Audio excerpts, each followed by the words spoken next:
Shalom, family. Shalom, shalom, shalom. Can y'all hear me good? Shalom, shalom.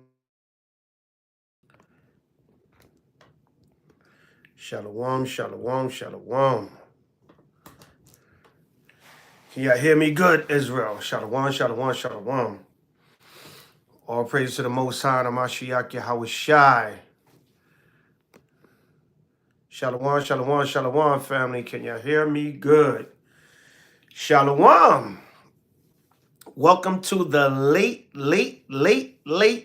show. No folly.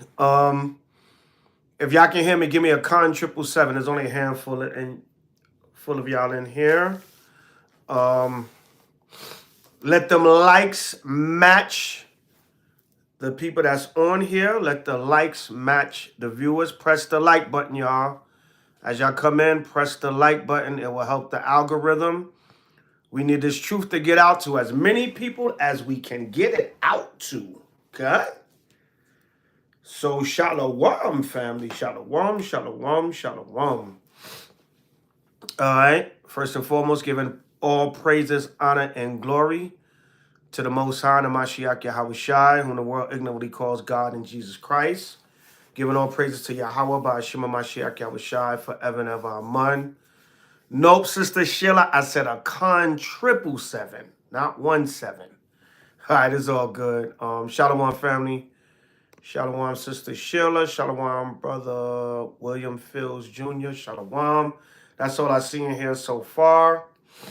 At least we got one brother and sister in here. All right now, Shalom. So, Ashar, I lost my train of thought for a minute. But anyway, Ashar Kadash Rak, why Ashar HANUKKAH. All right. Happy New Brew Moon 10th month. And happy Hanukkah 7th day. If you are on the same calendar and schedule as HOI. All right. Shalom, family. Welcome to the late show. Now, Shalom, Sergeant Slaughter.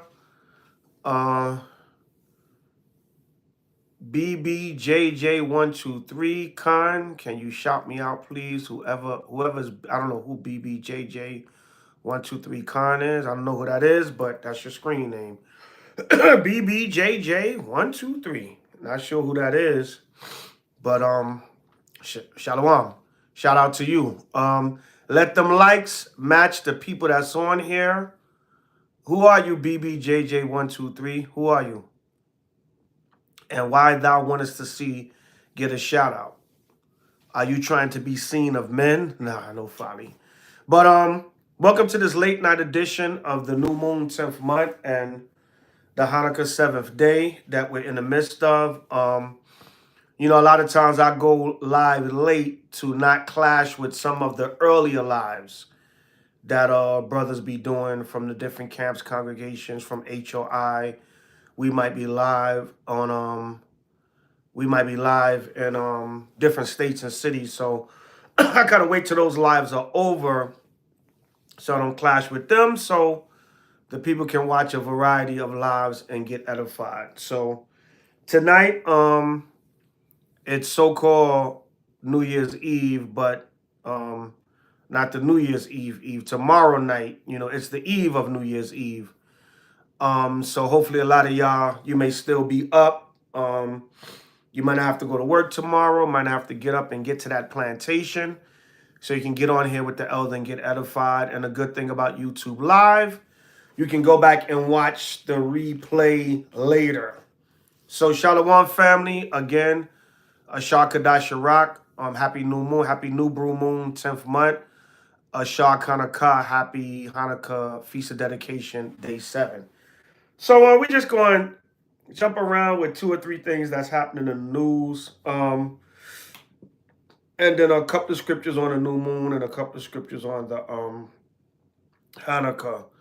So as y'all all may know,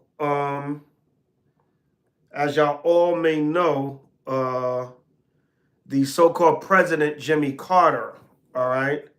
Let me pull that up real quick. Ex-President Jimmy Carter.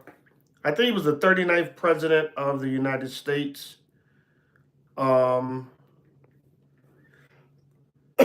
died at 100 years old. You know, these devils, they live good, full lives. So, they get to live till they damn near old and croak. You know what I'm saying? But yeah, Jimmy Carter, ex-president, I believe he was 39th president. Yeah, Jimmy Carter, ex-president of the United States, dead at age 100. Okay. Here's some of the articles here. I'm gonna show y'all right quick. All right, articles and images. Y'all can Google it, of course. Everybody know what Jimmy Carter looks like. All right. Right. All right. So Jimmy Carter dead at let me grab one article. Let me see.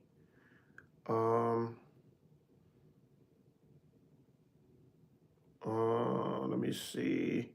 The one I wanted was from yeah, I think it was from NBC, but either one, let me see. Let me see. Okay, let's get CNN. Criminal News Network. CNN. It says, Jimmy Carter, a one-time president who became a globe-trotting elder statesman, dies at 100. All right, former President Jimmy Carter, a Georgia peanut farmer who vowed to restore morality and truth to politics after an era of White House scandal and who redefined post-presidential service, died Sunday at the age of 100. The Carter Center said the 39th president died in Plains, Georgia, surrounded by his family. Carter had been in home hospice care since February 2023 after a series of short hospital stays. Carter, a Democrat, served a single term from 1977 to 1971, losing a re-election bid to Ronald Reagan. Despite his notable achievements as a peacemaker, Carter's presidency is largely remembered as an unfulfilled 4 years shaken by blows to America's economy and standing overseas. His most enduring legacy, though, might be as globe-trotting elder statesman and human rights pioneer during an indefatigable 43-year retirement. So basically, y'all can go read up more history on Jimmy Carter and his presidential legacy. Died at 100 years old. So this is the book of Psalms. This is Psalm 68 and verse 20. He that is our power is the power of salvation. And unto Yahweh our power belong the issues from death. So remember, the issues from death come from the Most High. So the devil, remember the Most High cut down the life span to the Most High cut it down to 70. So this devil, he lived to 100. But a lot of times when you live that long, when you live beyond that, you suffer. Let me pull that scripture up, Salakia. A lot of times, especially with our people, but sometimes, not in all cases, sometimes black don't crack. But a lot of times when you live beyond that certain age, the ailments, you be all jacked up. You know what I'm saying? Yahweh Kanan, Shalom Israelite, Shalom everybody.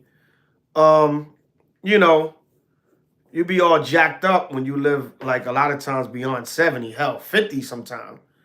People be all jacked up, but damn, I hate this damn spell check. So lucky, y'all.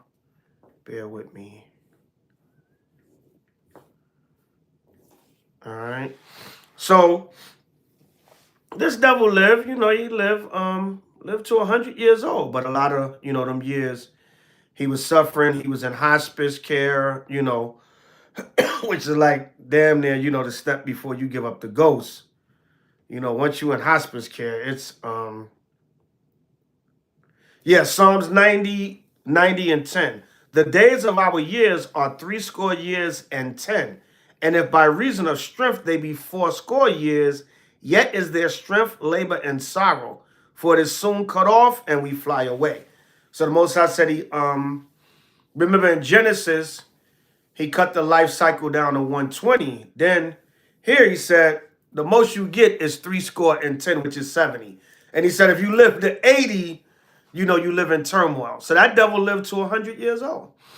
So a lot of times Esau, the Most High allowed him to live longer so they can suffer. All right. But he lived his life and the Most High took him. Right. So Psalm 68 and 20 again. He that is our power is the power of salvation. And unto Yahweh the power belong the issues from death. But Yahweh shall wound the head of his enemies, and the hairy scalp of such as one as goeth on still in his trespasses. So the Most High said he's going to wound the head of his enemies. So, you know, Jimmy Carter, he was the head of the free world. But, you know, these devils, they get their time. They had their time to rule. They live to these old ages and they die and they got a chance to enjoy their kingdom. You know, a lot of them suffer in the latter end or whatever, but, you know, they get to enjoy their kingdom. All right, so what I wanted to pull up, though, is check this out. Now, Jimmy Carter, right? Back in 1969, Jimmy Carter said that he witnessed a so-called UFO. Let's pull that up. All right. Right here is Wikipedia, but they have other articles. They got the New York Post, right? Right there, you see Wikipedia says Jimmy Carter UFO incident. All right. Now, I'm going to read a couple of the captions. Now, why am I bringing this out, right? All right. Jimmy Carter, this is Wikipedia. Jimmy Carter UFO incident. Jimmy Carter, United States president from 1977 until 1981, reported seeing an unidentified flying object while at Leary, Georgia in 1969. Jimmy Carter, this is the New York Post. Jimmy Carter once saw a UFO, but had this to say about it. I saw an unidentified flying object, Carter told GQ magazine in 2005, recounting a story he first publicly shared in the early 1970s. All right, this is News Nation. Jimmy Carter had a UFO encounter. What to know? Carter saw a color-changing UFO in Georgia in 1969. As governor, he filed an official UFO report in 1973, promised to reveal UFO files revoked. All right. Since Jimmy Carter had an experience with a so-called UFO, which we know they are the chariots of the Most High, and they're IFOs because they're identified in the scriptures. He ordered, he said, promise to reveal UFO files. This was on News Nation, revoked. When he promised the people that he was going to reveal the UFO files, that promise was revoked. All right, Daily Mail. On one Georgia night in 1969, Jimmy Carter looked up over the pine trees and saw a moving orb as bright as the moon. Fox 5 News in Atlanta, March 23rd, 2023. President Jimmy Carter was convinced he saw an unidentified flying object, UFO, in 1969. He didn't file a report until 1973 when he was governor of Georgia. In late June, this is the George Washington University, Chapter 5, In-Depth Discussions with Carter. I guess this is a book. All right.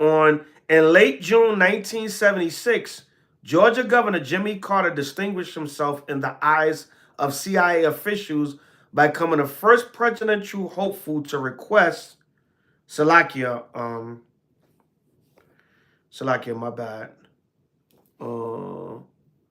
To request intelligence briefings even before receiving his party's nomination, right? So he wanted intelligence briefings about you know, different things with the CIA, UFOs, and things of that nature. These are all different articles that you can put up. All right.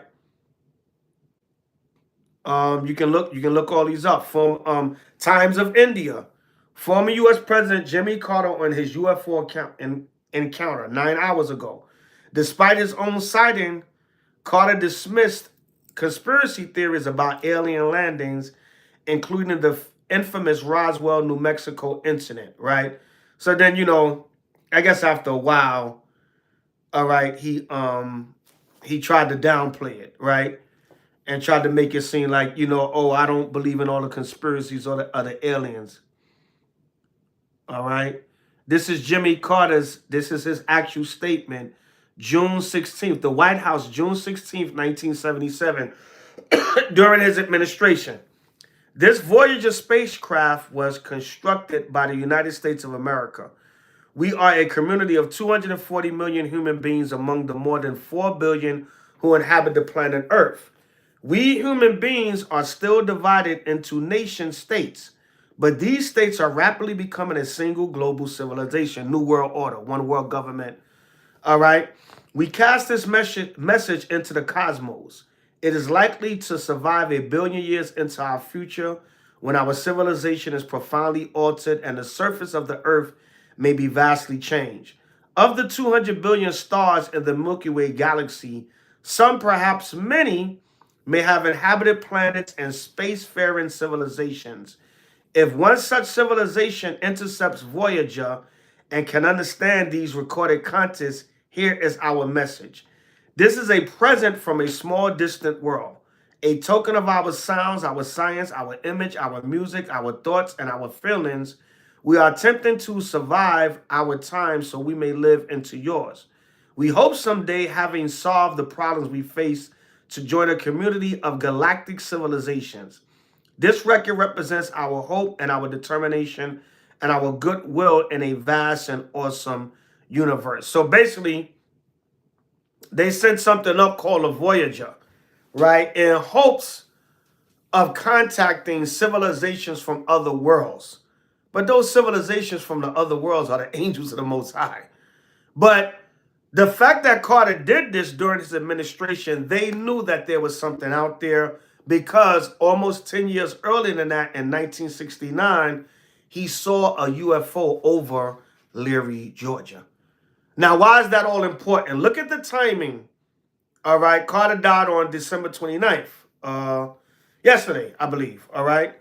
Yeah, no, 2 days ago. Today would be the 31st, is after 12 a.m., depending on where you at. But anyway, a day or two ago, he died, right? Look at the timing of this past 2 months of all the drone, UFO, orb, AI Project Blue Beam, all the stuff that's been witnessed and seen in the heavens, right? And the Most High chose this time to take Jimmy Carter during all this heavenly activity when he, back in 1969, saw a UFO up in the sky in Leary, Georgia. You see how the Most High worked?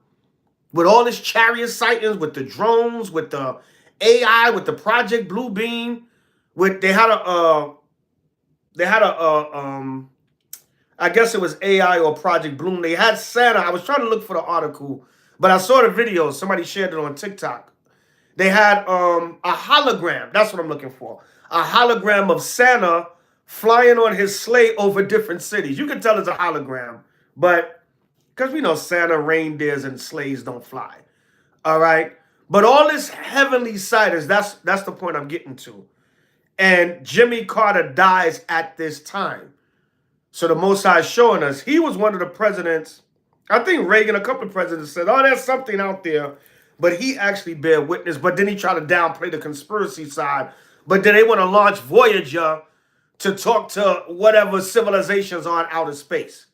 Those civilizations are the Most High, Yahweh, and the angels and different dwellings in the heavens that we'll discover when we get up out of here. Let's worry about getting off of earth first, then we'll discover the different heavens. All right. So this is Psalms 68 and 17. The chariots of Yahweh are 20,000, even thousands of angels. Yahweh is among them as in Sinai in the holy place. And that's why they've been launching all these drones and stuff, because all of the UFO sightings. Now, brothers, understand. I know brothers, a lot of brothers in Israel feel like, well, it's all chariots. That's why the government can't explain it. No. I believe some of them are drones being launched by the government, but the reason why the government are launching the drones because they trying to do surveillance on the continue. It's so much UFO activity that they trying to do surveillance on what the hell is going on. They trying to take pictures and see what the hell is going on. The Most High Yahweh Shai and the angels are about to invade you. That's what's going on. All right, let's get that. Let's go to 2nd Ezra 13:1. We just jumping around, y'all. A little bit of current events. But y'all see through the spirit, right? As the elder Fisher, am I bugging here? But look how the Most High lined up the time of Jimmy Carter's death, and he's one of the main presidents that admitted he saw a UFO. All right, and we've had all this drone and heavily sightings within the last 2 months. All right, whether it was drones, chariots, or whatever. 2nd Ezra 13:1. And it reads, and it came to pass after 7 days, I dreamed the dream by night. And lo, there arose a wind from the sea, that it moved all the ways thereof. And I beheld, and lo, that man, who's that man? Yahweh Shai.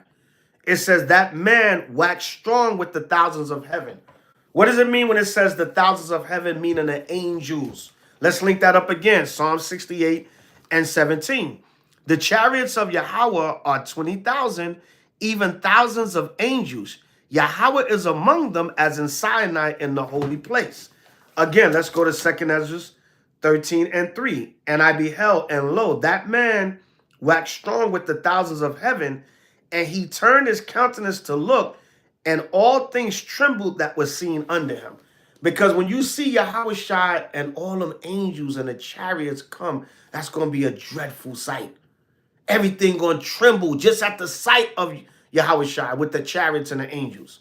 So all these multitudes of sightings of chariots, now multitudes of drones flying all over trying to do surveillance. That's the Most High showing you how large his army is that's going to come on the earth. Let's go to Habakkuk. All right, let's go to Habakkuk.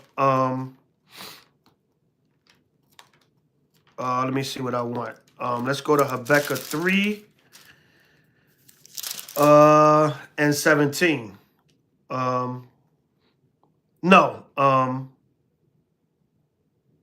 Habakkuk 3 and let me start at 7. All right, Habakkuk chapter 3 and verse 7. And it reads thus and so. I saw the tents of Cushan in affliction, right? Cush represents the so-called Ethiopians. All right, and the different wars that's going to be going on in Africa and the different nations. The curtains of the land of Midian did tremble. The Midianites represent the Arabs, right? Because what? Warfare is going to rise up amongst them in these last days, all right? The Arab-Israeli war, all right? The war between Israel and Palestine. The Yom Kippur war. Well, they attacked them on Yom Kippur, I believe, last year, and it escalated. All right, so all these things are going to escalate into World War III, right? Verse 3. Was the Lord displeased against the rivers? Was thine anger against the rivers? Was thy wrath against the sea, meaning the other nations? The rivers and the seas represents the other nations, right? And also the destruction and damage that the Most High going to bring when he come on the earth through Yahweh Shai and the angels. It says that thou didst ride upon thy horses and thy chariots of salvation. See that? So the chariots are coming. They're not only coming to cause death and destruction to Esau and the other nations and the wicked of this world. They're also coming for the salvation of Israel. Swing low, sweet chariot coming forth to carry me home, like our ancestors spoke about in slavery. All right, everybody with me? Give me a con 777. Verse 16. When I heard, my belly trembled. When Habakkuk saw the vision, his belly trembled. My lips quivered at the voice. Rottenness entered into my bones, and I trembled in myself, right? Habakkuk, he felt like he said rottenness entered his bone. He was stiff. He felt like a dead man. He couldn't move because of the horrible, great vision he was seeing. It says, that I may rest in the day of trouble. That rest can mean that Habakkuk is there and he's saved by Yahweh Shah and the angels, or I don't even want to see that. I hope I'm resting and I just get beamed up on the chariots. All right, I'm in the earth and I just resurrect onto the chariots. All right. When he cometh up unto the people, he will invade them with his troops. So when Yahweh Shah makes his second coming, just like during the ancient time, during warfare, all right, it's poetic language. A lot of the wars and invasions of ancient kingdoms, that's poetic language also for the second coming and the warfare of Yahweh Shah. Right? That's how you understand the meat of the scriptures. All right. Some of it, sometimes it is talking about those time periods, but it's also prophetic language for when Yahweh Shai, the angels, the race wars, Israel rise up, and when we're delivered, and Yahweh Shai destroys the white man's kingdom. All right. So it says he's going to ride on his chariots of salvation, but when he comes, he's going to invade the nations with his troops. What is his troops? That thousands upon thousands upon thousands of angels.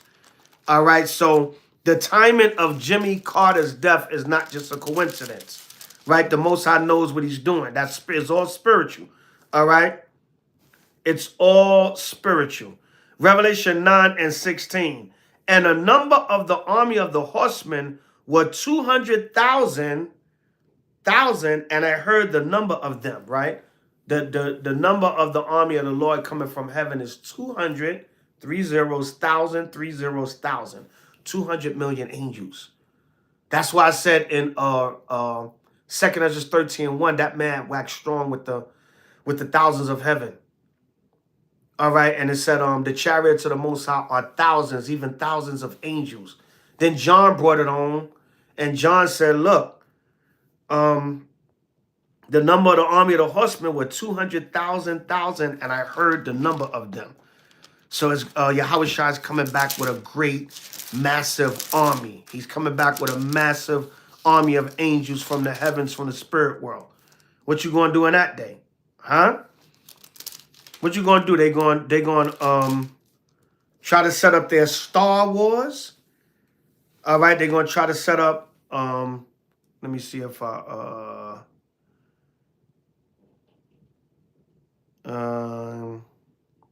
this is Daniel 7 and 13.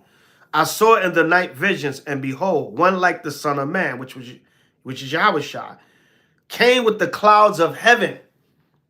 What does it tell you in Revelation? You can link that up with Revelation 1 and 5. We don't have to get it now. Behold, he cometh with clouds. The clouds are the chariots. And it's also how the chariots come out of the clouds. That's how they described it in the ancient time. Sometimes they saw the chariots coming from within the cloud. Like Time Life books. They got a famous picture called the UFO phenomenon. They got a book called the UFO phenomenon and a famous picture in there where the clouds form themselves into looking like actual chariots. It's a book by Time Life magazine called the UFO phenomenon. All right, it says, I saw in the night visions, and behold, one like the Son of Man came with the clouds of heaven, and came to the Ancient of Days, and they brought him near before him. Because Yahweh Shai going to have to come before the Most High to get the order to come back and destroy Esau and the nations, 2/3 of Israel, and deliver the 1/3 of Israel. Daniel 7:14. And there was given him dominion and glory and a kingdom, that all people, nations, and languages shall serve him.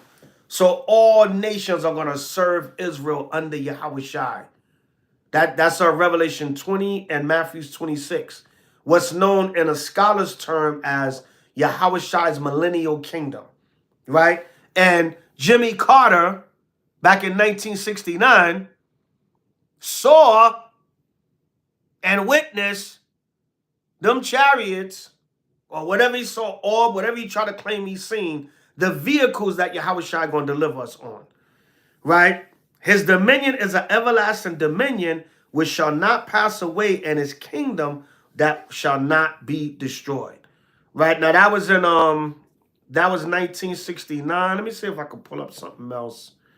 So you see, the timing of y'all see the timing of Jimmy Carter's death is not a coinky dink. All right, what's that they say? A coinky dink. It's not a coincidence. All right. Yeah, y'all see where the elders going, or am I putting my tinfoil hat on? Y'all gonna call me a conspiracy theorist? But the Most High does everything. The Most High said, by measure have he measured the time, and by number have he numbered the time. Everything is of the Most High. I said one of the presidents that had a major announcement about him witnessing a UFO, look at the time and season that the Most High killed him. Right after all this drone and heavenly and UFO activity talking, it's still going on. All right.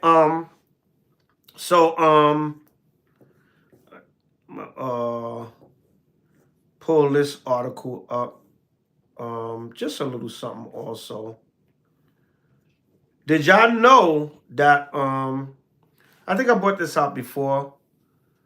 All right. Did y'all know that any of y'all that ever flew into Los Angeles, the so-called theme building at LAX, that was patterned after a spaceship. That was patterned after a spaceship. The so-called theme building at LAX, look at it. Is patterned after a spaceship. How many of y'all knew that? If you didn't know, now you just learned something. All right. If you knew, give me a con. If you didn't know, give me a con 777. All right. It's okay. It's okay to learn something new each day. Now check this out, right? Let me see. I'm gonna read the first article since it's the LA Conservatory.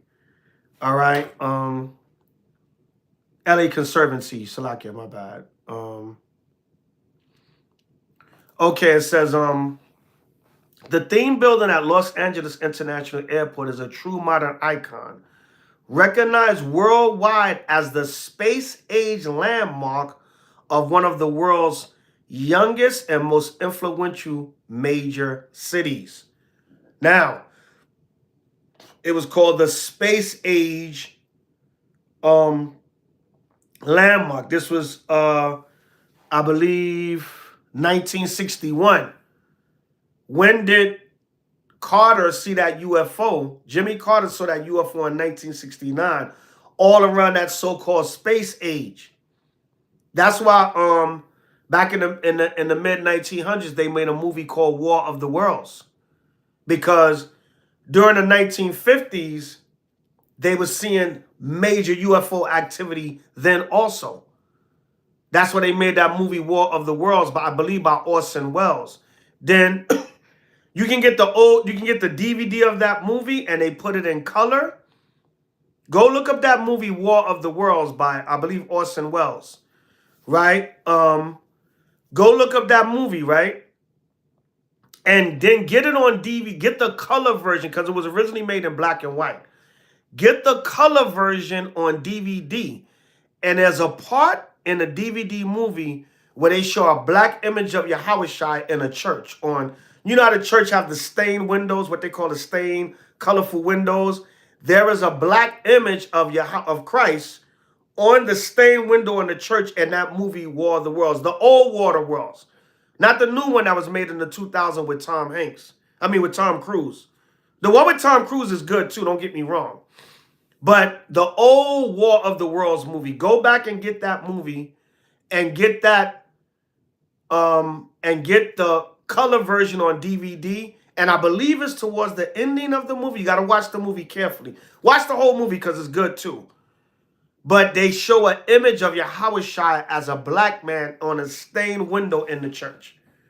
In the old movie War of the Worlds on a color version. Get the color DVD version. Because like I said, it was made...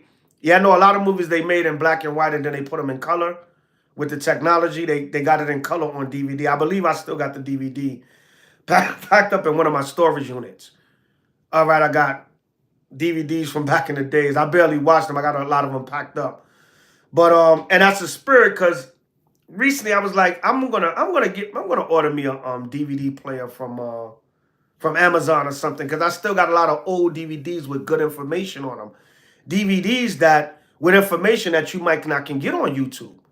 We know YouTube, social media, damn near got everything, but I got a lot of good old DVDs with good old information on them.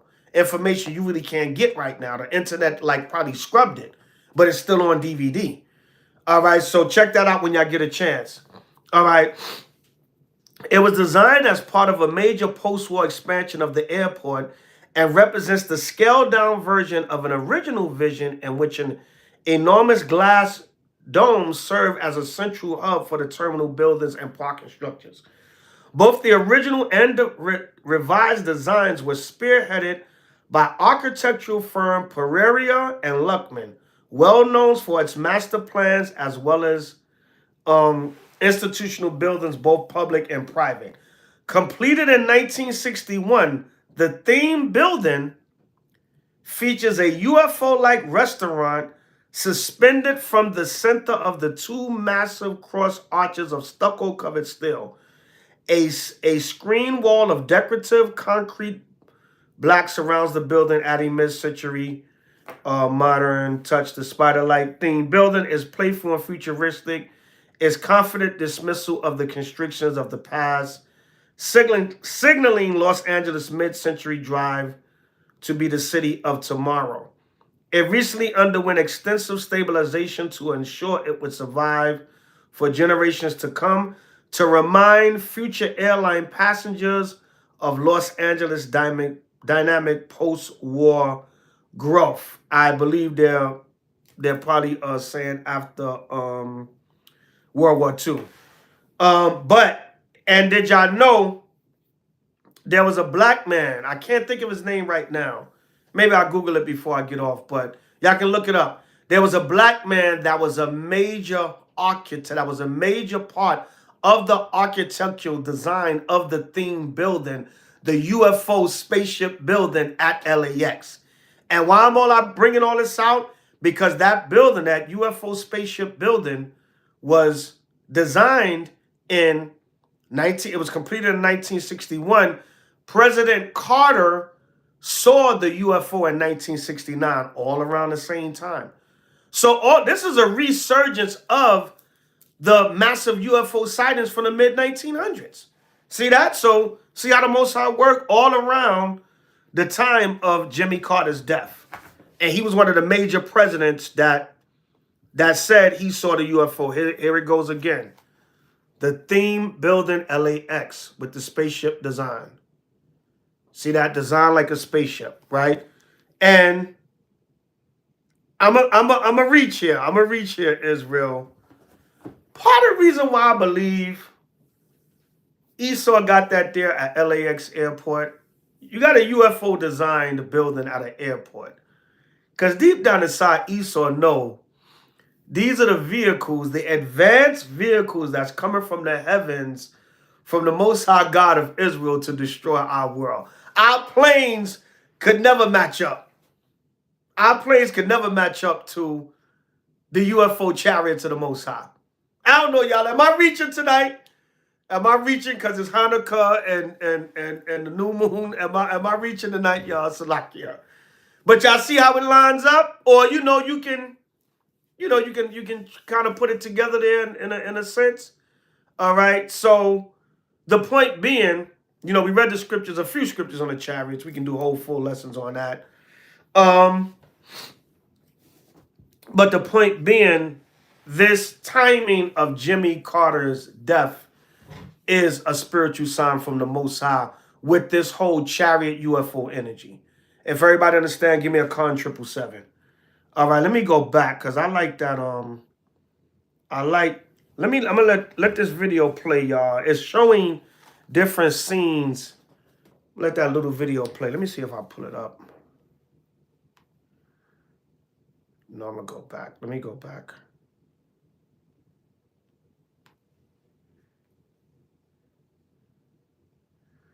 Okay, I'm gonna go back to the beginning, y'all. It's interesting.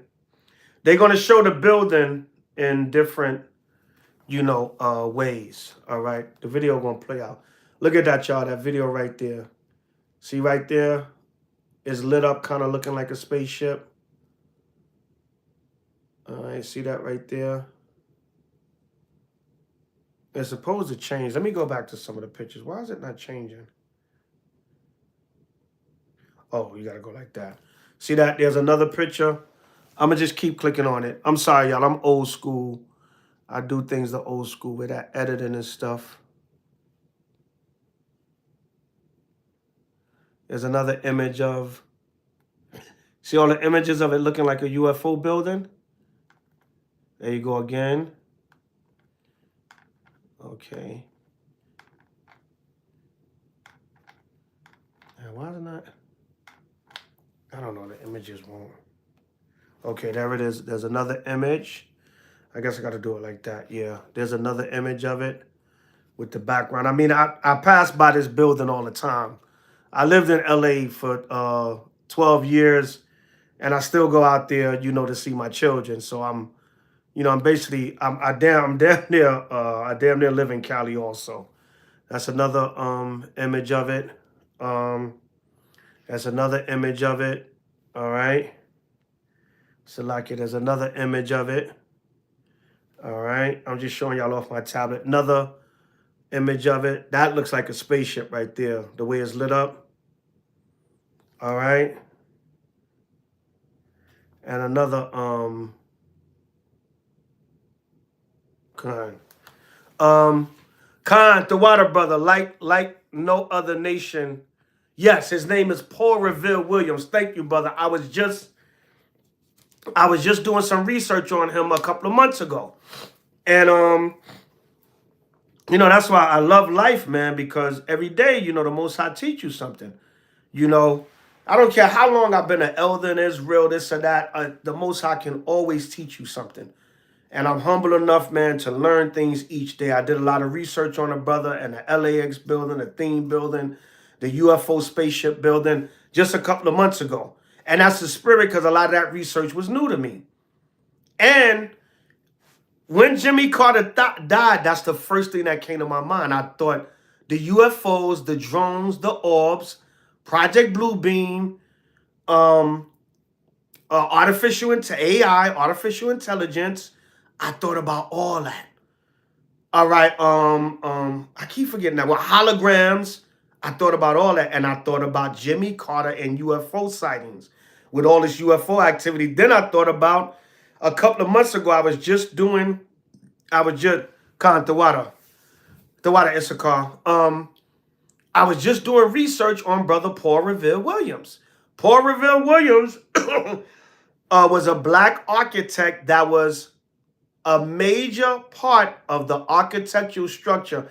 I believe the brother designed the damn building himself, and he sort of just jumped his ass in there and helped take credit for it, right? I believe the brother designed that whole damn building, but he still got to throw themselves in there. And then when you read it, when we read it just now, it didn't even mention Paul Revere. Well, it mentioned an architectural country or the whatever. All right? I believe the brother probably designed the whole goddamn building because it was in our spirit. Swing low, sweet chariot, come to carry me home. Remember, Africa Bambaataa, Soul Sonic Force. They was on the stage dressed like angels and spaceships coming down on the stage. Even though Bambaataa is accused of being a molester, but you know, Salakia no folly. Bootsy Collins, Parliament Funkadelic. Hell, bring it up further. Craig Mack. Flavor in Your Ear video, the man was standing under a UFO. That was always in our people's spirit. Well, even Esau, beam me up, Scotty, Star Trek. All right, but it was always in our people's spirit. So I'm just lining up this whole Jimmy Carter death and him being one of the major presidents. There were other presidents that claimed they believe in UFOs. The other guy was, I think he was running for president. Dennis Kucinich. I think Dennis Kucinich, if I'm pronouncing his name right, Salakia. Yeah, Kanye. One of on Kanye's first album, Kanye had a song called Spaceship. I've been working this grave ship and I ain't made it. I wish I could find me a spaceship and fly. That was one of my favorite songs on Kanye's first album. I think Kanye's first album was The College Dropout, I believe. Yeah, he had a song on there called Spaceship. You know, And I like that. I like that song. Right? Yeah, the College Dropout, Kanye's first album. All right, let me see. Um, let me see right here. The College Dropout. Let me click onto that. Let me go to track listing. Yep. Kanye, that was on Kanye's first album. I've been working this grave shift and I ain't made it. I wish I could find me a spaceship and fly. I think he said find me a spaceship or buy me a spaceship or something like that. I forgot.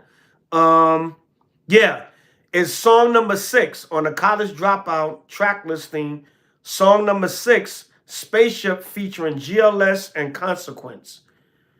Track number 6 on a College Dropout is called Spaceship. Y'all can go and listen to it. So it was in our people's spirit. All right, the point being, it was in our people's spirit. Yeah, the track listing right there, Salakia. Track number 6, Spaceship featuring GLC and Consequence. That was on Kanye's first album. That was one of my favorite tracks on the album. I like the whole album, but that was one of my favorite tracks, you know. That joint was fire. All right. And the College Dropout was before they bugged Kanye out. But then Kanye kind of snapped back in, you know. The MK Ultra mind control didn't really work on him. But yeah, Kanye's first album, The College Dropout, he had a song, track number 6, called Spaceship. Go listen to it when y'all get a chance. So it was always in our spirit, our people's spirit with the so-called UFO activity. That's why a lot of the sightings were UFOs, but some of them were drones. And yeah, Ronald Reagan, I was gonna mention that. Right? Because Shock said that, yeah, Ronald Reagan implemented a defense program called Star Wars, which was centered around a possibility of a UFO invasion. I think there was a rumor that I think they was on NBC News. The black woman, they caught her slipping one night on the news and she was cursing. Sue Simmons. Sue Simmons used to be on NBC News with Chuck Scarborough. And I believe they have video of it, or it was a rumor. I don't know. It was just something that put out there. Don't quote me on it. But there was a rumor that one night on a broadcast, they were talking about Star Wars. And Chuck Scarborough made some kind of comment like, well, what are they putting all these weapons up in outer space for? What are they trying to fight Jesus when he makes his second coming? I believe something like that. You know, like I said, don't quote me on it, but I think that was some, I think our elders in One West was telling us a story like that. Maybe they witnessed it, I don't know. Maybe somebody said it, made it up. Maybe there was actual footage of it, I'm not sure. But yeah, why are you putting weapons up in outer space? All right, let's go to Revelation. Let's go to Revelation 19:19. All right. Why does Ronald Reagan have a Star Wars space program? Right? And Revelation 19:19. And I saw the beast. The beast is Esau, all right? His kingdom, his rulership, Esau. And the kings of the earth, meaning the armies of the earth. Revelation 19:19 can link with 2nd Ezra 13, verses 1 through 13, because it tells you about all the nations going to be fighting each other. But when Yahushua return, they all going to turn and try to fight Yahushua. Star Wars, all right? So it's not far-fetched that Chuck Scarborough would make a statement like that on NBC News or whatever, or any news reporter, whatever. There's probably tons of damn statements out there like that. I could believe that with face value, even if they scrubbed the internet. Because, you know, a lot of stuff that happened back in the days, they scrubbed it off the internet. A lot of stuff we get now is more modern. A lot of stuff you can't find because they scrubbed it, right? Or they hid it back then and never even made it to the internet. But I can believe that at face value. But anyway, Revelation 19:19 goes with, we just read 2nd Ezra 13 earlier, where Yahushua going to come back with the angels. 2nd Ezra 13, verses 1 through 13. It tells you Yahushua going to return and war with the nations, right? But right here, Revelation 19:19 again. And I saw the beasts and the kings of the earth, Esau and the different nations, and their armies gathered together to make war against him that sat on the horse and against his army. There you go. When you trying to fight Yahushua, you trying to put weapons in outer space. You think you're going to get a early attack on Yahushua as he's coming from the spirit world with the angels? All right, but right here, John said they going to think they bold enough to fight Yahushua. All right. Let me see.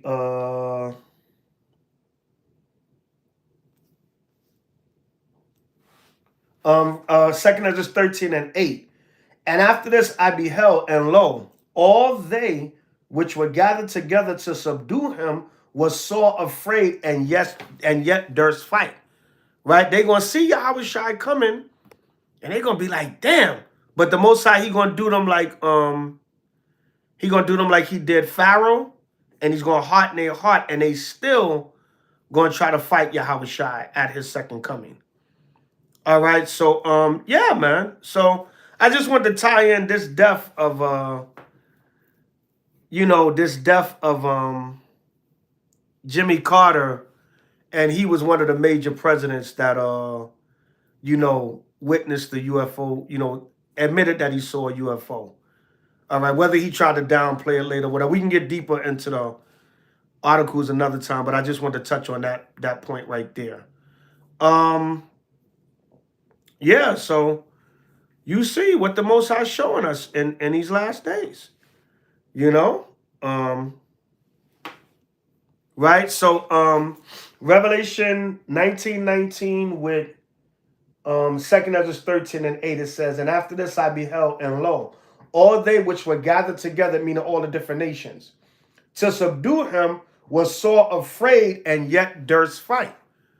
They were sore afraid, but the Most High still gonna harden their heart. They're gonna be like, damn, but they still gonna gotta fight, right? The word durst, D-U-R-S-T, means dare. The word durst is an archaic word that means dare. They gonna look at the power and be like, damn.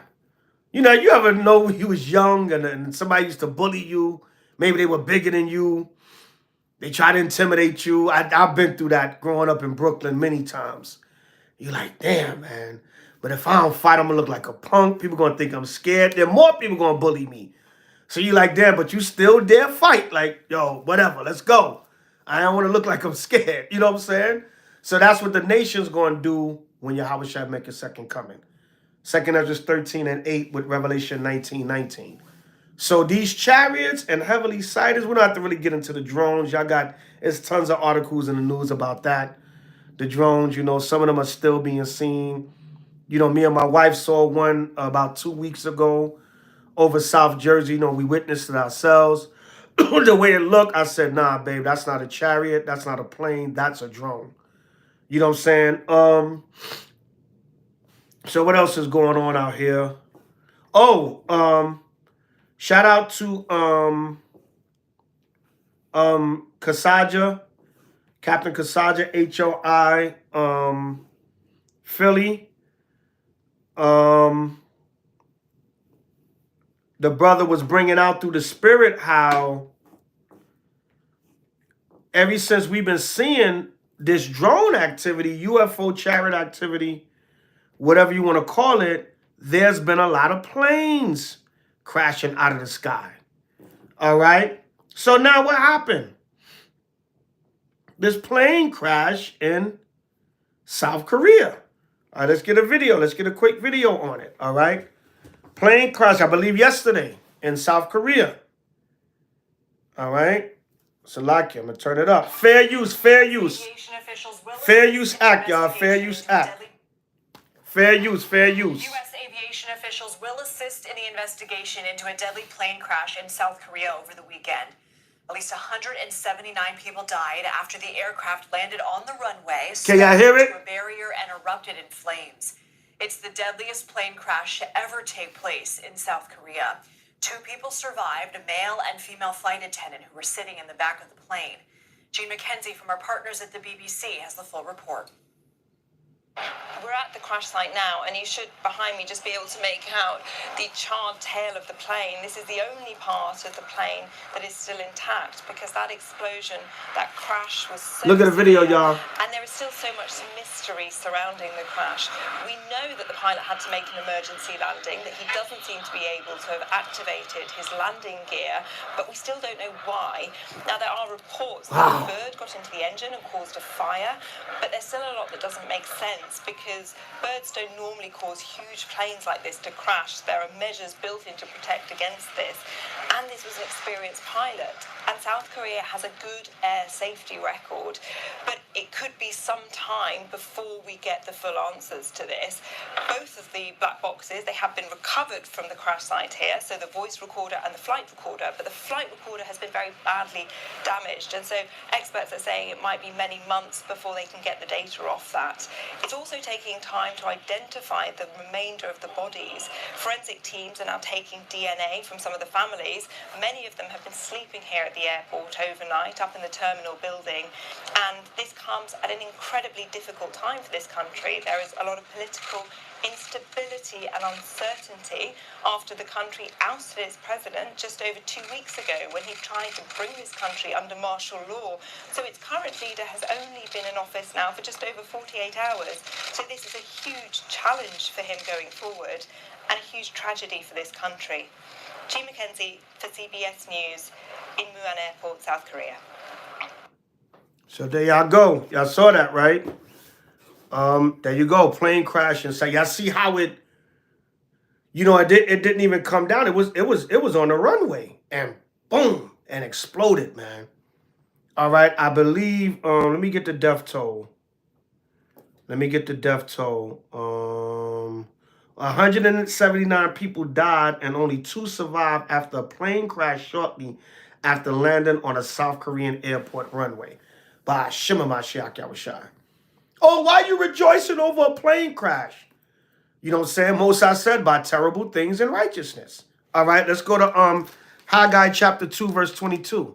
Shout out Captain Kasaja, H.O.I. Philly. All right, he said, look, man, since these drones, chariots, orbs, everything, all this heavenly activity, these planes been falling out the sky. All right, these planes been falling out the sky since you've been having all this heavenly activity. By Shema Mashiach Yahushua. So we're living in some serious times, y'all. All right? We're living in some serious times. Haggai 2 and 22. And I will overthrow the throne of kingdoms, and I will destroy the strength of the kingdoms of the heathen. And I will overthrow the chariots and those that ride in them. And their horses and their riders shall come down, every one by the sword of his brother. So, like I said earlier, you can take this back during biblical times when they would fight in wars and they would have horse-drawn chariots and overthrow. But chariot also represents vehicle. So in modern time, the Lord is going to overthrow their modern vehicles. He's going to overthrow a lot of their modern vehicles in war also. Their tanks, their warplanes, their warships. But their actual everyday vehicles, the Most High going to overthrow those also. So, like I said, shout out to my brother Kasaja. The brother was bringing out the relationship between all these drones and chariots, sightings, all these planes just falling out the sky all of a sudden. So we living in some serious prophetic times, man. The Most High is not playing. You better get it together, Israel. A lot of y'all better stop the petty pride and nonsense and stupidity. Somebody came at us on a footnote. Hey, they didn't say our name, so I ain't gonna say theirs. But some Israelite dude in his camp came at us the other day, and the narrative was all over the place. I was like, what is this brother talking about? Calling us a dumbass Israelite group and just talking about H.O.I. And I'm like, he didn't say our name, of course, but I'm like, brothers' minds is so petty and on stupidity and minor things. We got major prophecy and stuff happening. And this brother's having a fit about something on Clubhouse that we didn't even do towards the brother. He just formed a narrative against us. Because Israel, you still got that worldly hatred in your heart. And when brothers try to deal with you and deal with the situation, you get puffed up and proud. Oh, I wasn't talking about that. This is what I was talking about. I don't have to address anything else. But wait, I'm trying to address everything you said about us because it was false. And you know, I'm not tripping. I'm good in Yahweh and Yahweh Shai. But I'm just saying how. Oh man, there you go, Issachar. That's why you my brother. You took the words out of my mouth. We got bigger fish to fry.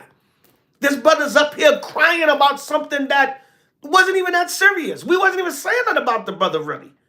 It was just a misunderstanding of something that happened on Clubhouse. And he just went into his spiel. Like I said, and then when I went to try to address it, the brother got proud. Because that's what you suit the scripture say, if thy brother shall trespass against thee, go and tell him. That's Matthew's 18. If your brother trespass against you, go and tell him his fault between you and him alone. And I told the brother, I said, I'm not even upset by what you did. I just want to clear up the false narrative because you're thinking and saying things that's just not true, brother. And you upset with us and trying to put it out there to Israel like this dumbass Israelite camp. And it's like, brother, we did nothing towards you. What's wrong with you? You know what I'm saying? We got bigger fish to fry. When I left the brother a series of messages and tried to address it, the brother got proud and was like, I'm only listening to one message because that's what happened. No, but you said like 4 or 5 things that was just wrong, brother. But that's how proud Israel is. Israel is so goddamn proud, we can't even talk to each other. And I'm just using it as an example. I'm not tripping on that whole situation. We done moved on. We said, man, forget about it. We're going to leave it alone. I try to speak my piece, whatever. Yeah, I just leave it alone. As Israel, then when you talk to them, they want to pick and choose what they want to deal with. But anyway, I digress. Issachar, you on point, brother. We have bigger fish to fry. Israel, sometimes y'all make an issue. Y'all make a mountain out of a molehill. If any of y'all, that's an old Judite saying. If a person got a mole on their face, you want to take that mole off their face and grow it into a mountain. Make that mole the size of Mount Rushmore. You make a tiny, tiny issue. Something that's not even an issue. Something that's not even an issue. You want to turn it into something else. We got bigger fish to fry. There's too much going on in the world. The Most High smacking planes out of the sky. Right? And South Korea, shout out to Brother Baruch, H.O.I, Brother Baruch got into an incident with a South Korean government. Yeah, Brother Ernest, Mr. Ernest, the evil eye is the greatest curse. Yeah, man.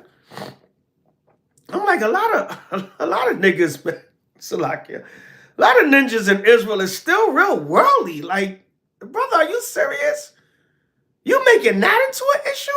That's like Jake in the street. Like, Jake hate each other, or dude don't like you, or he want a reason to beef with you, so he just make up something. Like, I ain't even do nothing to this dude.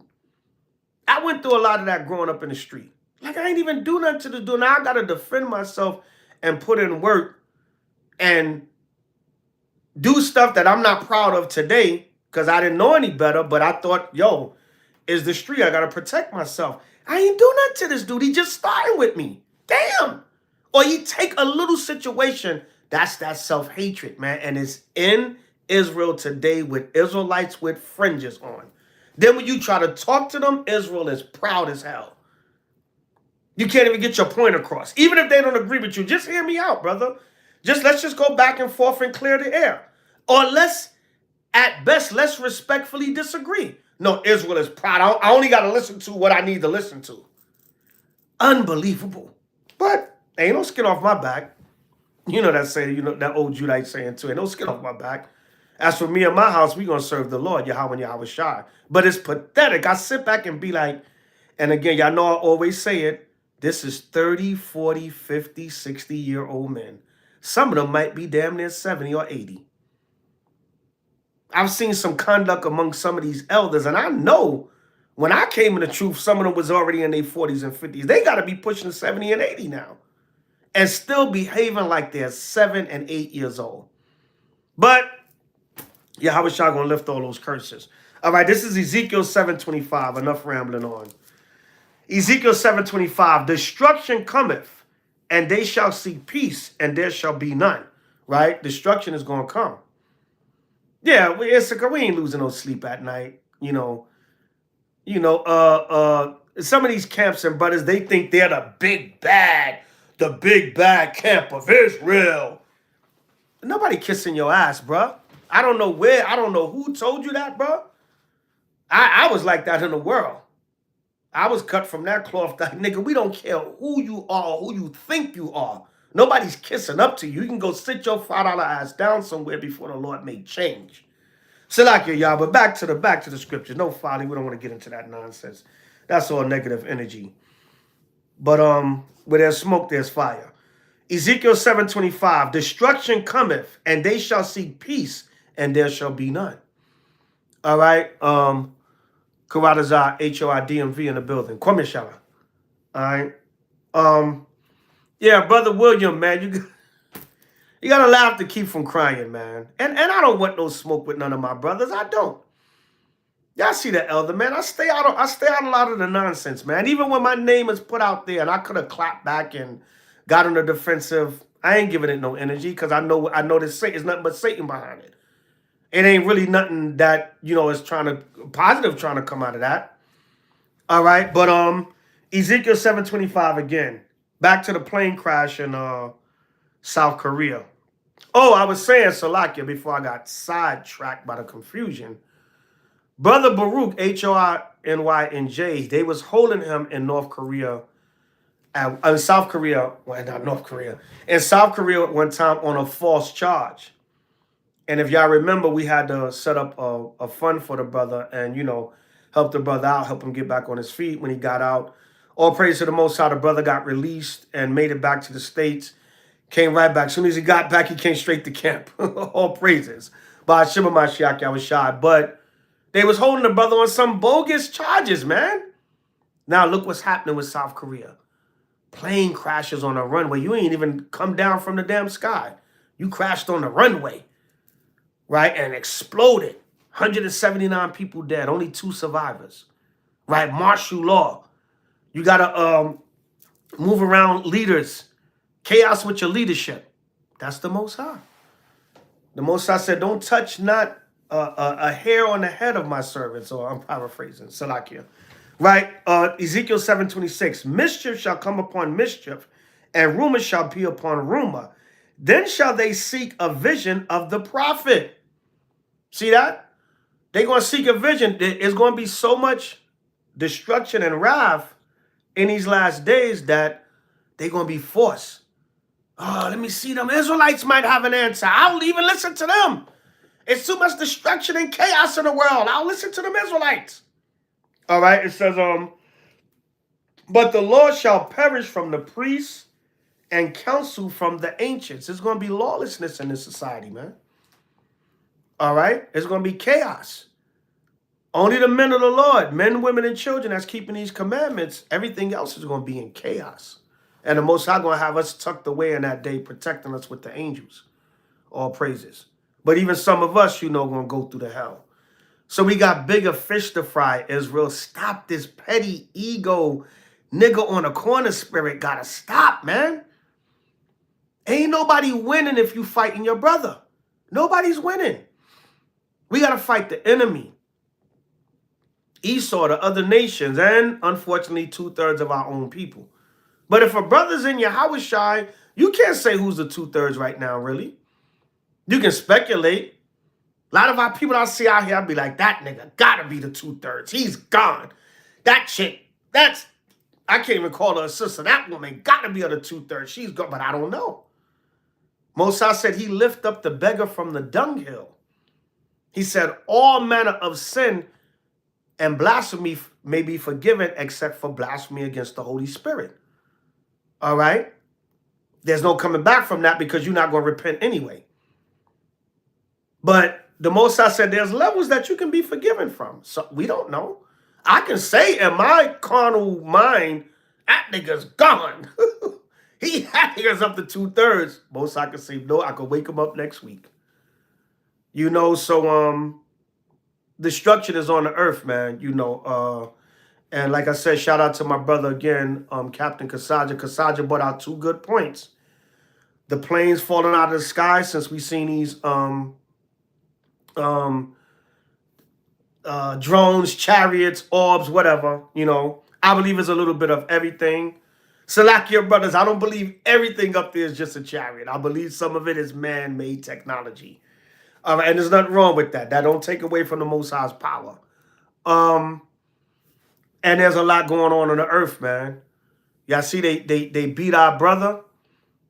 Shift gears a little bit. I know we was going into Jimmy Carter and the chariots and the plane crashes, but let's go to Isaiah 3 and 15. See, we told y'all Esau is the devil.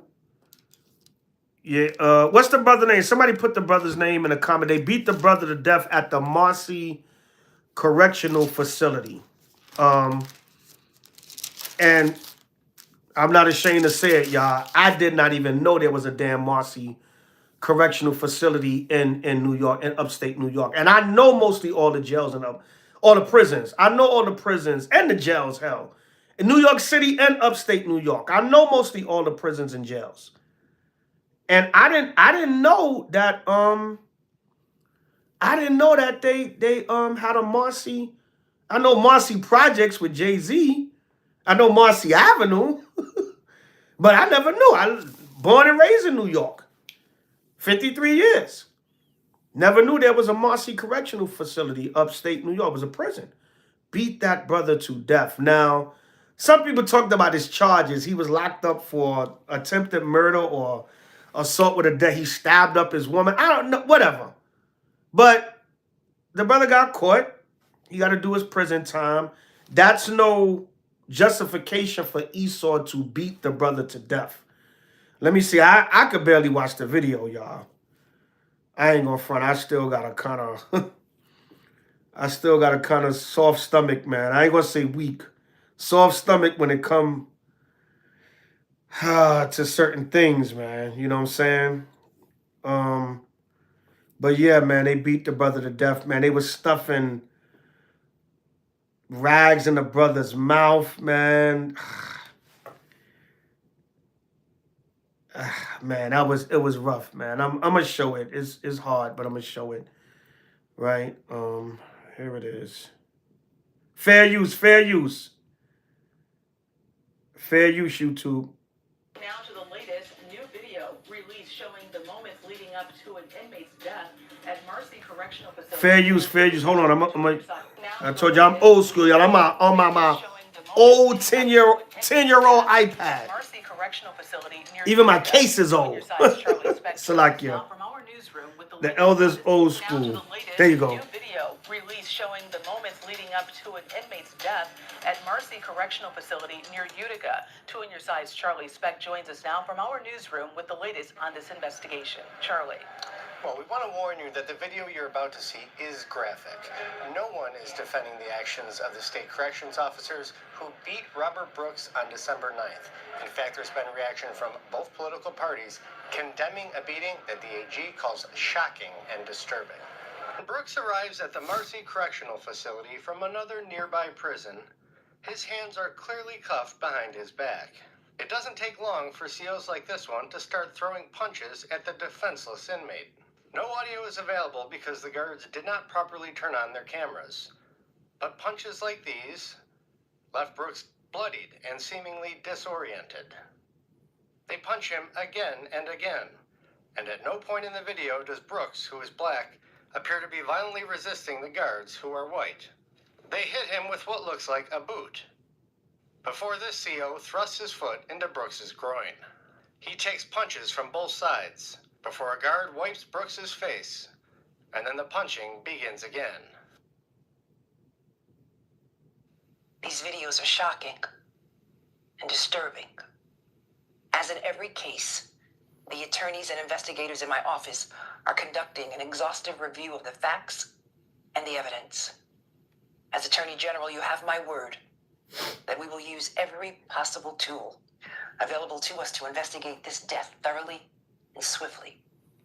The AG did not take questions after announcing the release of these videos, as the case is still under investigation to determine if the COs in question will be charged with crimes. Now, Governor Kathy Hochul has already fired the 14 officers involved in this incident. Both she and Republicans like Erie County Sheriff John Garcia and Senate Minority Leader Rob Ortt are condemning these actions. Live on your side in Buffalo, Charlie Speck, Channel 2 News. Okay, yeah, that was Channel 2 News up in Buffalo, New York. Now, Marcy Prison is in Utica, New York. I've heard of Utica. I've been up to Utica before. We got a Utica Ave in Brooklyn, but born and raised in New York, 53 years, and you know, never knew there was a Marcy correctional facility. That's just a footnote. But the point being, they beat this brother to death. Y'all seen that, right? Now, Lawrence Adams. I'm glad you made that comment, brother. I'm glad you made that comment. Somebody gotta be the troublemaker, right? Now, a few months ago, when Sonia Massey, the sister Sonia Massey, got shot and killed by the race soldier in what was that, Illinois? And we did a camp, right? And I made a statement, and a lot of Israel got offended by it, right? Well, not Israel in the truth, because they understood. I said that was a good thing. And the reason why I said that was because our people have to see harsh realities for them to wake up. So, Brother Lawrence, you're right. The reason why I say it's sad on the other end, because it's sad the condition we in as a people, but it's a necessary evil for us to get where we need to be and to wake up as a nation. Everybody understand? That's not contradictory. Everybody understand where I'm coming from? Say con. It's Deuteronomy 28. It's sad the curses that we under. But at the same thing, Psalms 75 tells us, by terrible things in righteousness will the Lord answer us. So yes, Brother Lawrence, you're right. It's a double-edged sword. You feel empathy for your people. You feel sorrow. You feel, you know, but at the same time, it's a necessary evil for our people to wake up. This is Isaiah 3:15. It says, what mean ye that ye beat my people to pieces? Well, literally in that sense, somebody typed the brother's name in. What was it? Michael Brooks. Somebody typed the brother's name in the comment board again. What mean ye that ye beat my people to pieces and grind the faces of the poor, saith the Lord, power of hosts. That's what they do. They beat us to pieces and grind the faces of the poor. But Israel, our people got to see these harsh realities for them to wake up. Let's get it. Y'all know I quote this scripture all the time. I quote this scripture all the time when people get all sensitive and upset when stuff happens in the news. I tell them it's a necessary evil. All right. It's a necessary evil. It's, you know, y'all don't want to hear it, but that's the judgment that the Most High is bringing. I think it's Psalm 65 and 5. Here we go. Psalm 65 and 5. By terrible things in righteousness. So somebody might say, how can something be terrible but righteous at the same time? Because the Most High can do whatever the hell he want to do. I can make something harsh happen to you, but it can be to wake you the hell up. Right? By terrible things in righteousness wilt thou answer us, O power of our salvation, who art the confidence of all the ends of the earth, and of them that are afar off upon the sea. Now check that out. All right, David said, you are our confidence unto the ends of the earth. So, even though the Most High is talking to us through terrible things, he's still the one that we're supposed to trust in. That's what David is saying. So if people might say, damn, why would God let something so bad happen? But you know what? I still got to trust in him because he know what he's doing. Kind? So it's that balance, Israel. Is always that balance. He said, what mean ye that you beat my people to pieces? That brother Robert Brooks, I thought his name was Michael Brooks, Salakia. They beat that brother to pieces up there in Utica, New York, where the news report was in Buffalo. Oh, don't forget what happened in Buffalo. Remember the white supremacists, young white boy white supremacists that shot up the supermarket and killed 10 Negroes? Where's Benny the Butcher and what's the other one? Them such gangster rappers from Buffalo. Where you was at? That white supremacist killed 10 and he went after soft targets. He killed a lot of elderly people. His main target was the security guard that used to be a police officer. He created a system of electricity running off of water or something like that, or engines running off of water. Y'all can put it in the comment boards, correct me if I'm wrong, but that was the first brother he killed. So that might have been a CIA government psyops to stop that brother from patenting his invention. It would have cut into the oil and gas industry majorly. There was a conspiracy behind that. But in the process of that, you can kill 9 other Negroes too, making a white supremacist terrorist attack killing. But kill that nigga that any of y'all know what I'm talking about? That brother had invented some kind of technology where engines can run on water, something like that. Put it in the comments if y'all know what I'm talking about. I can't remember everything, damn it. But that white supremacist killing up in Buffalo. That was what that was really about. Then all them other Negroes was collateral damage and extra points. But he killed a lot of older people and people shopping on the Sabbath. You know, you're not supposed to shop on the Sabbath. But, you know, right? I don't know. I don't. He created somebody look it up. It was a conspiracy. You might not be able to find much on it. But this brother created some kind of technology that would have affected ECCUS gas and oil system, something like that. I'm not an engineer scholar. I'm not an engine scholar. I'm not a water engine scholar. I don't know. Eunice said water engines are unsustainable. No, I don't know, brother. Maybe you know that. But evidently, there was a brother. He was a security guard at that supermarket in Buffalo. And he was an ex-police officer, or he was moonlighting as a security, either one. He created some kind of technology, water. So I forgot exactly what it was. If somebody know what it is, you can put it in the comments. But that brother was targeted by that white supremacist killer because whatever technology he created, if that would have got out to the public, it would have affected Esau's economy when it comes to this oil and gas. That's what I can remember of it. I got to go back and dig into it. But if anybody know what really happened with that or can post something about it. But as far as water engines are unsustainable, brother, you know what I'm saying? Don't get me the lion. You know, as much as the elder know, I don't. A lot of stuff I don't know. Right? Yeah, you know, I can learn about waters and engines and things of that nature. You can always learn something, but I'm not sure, but it was some. All right. Right. Rob Judah's in the building. H.O.I in the building. Khan. He created the hydro engine that the car can run on water. The water Rob Judah. The water Rob Judah. That's what he created, the hydro engine that can run on water. I knew it was something. The water. See, H.O.I going to come through. If we don't get you on the East Coast, we're going to get you on the West Coast. You can't run from us now. No folly. We got OGs on both coasts, right? You can't get away from us. Nah. Shout out to Rob Judah in the building. No folly, no folly. My brother had my back. Yeah. He ain't making this stuff up. You know, no folly. Right? East Coast don't get you. West Coast gonna get you, damn it. HOI, we here. Nah.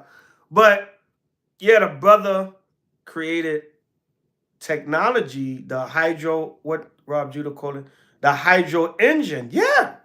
I'm not making this stuff up. It came out. And this was a real actual brother that was killed in that Buffalo shooting. Yeah. For sure, I think your point could be valid. It's not even my point. This what was in the news report.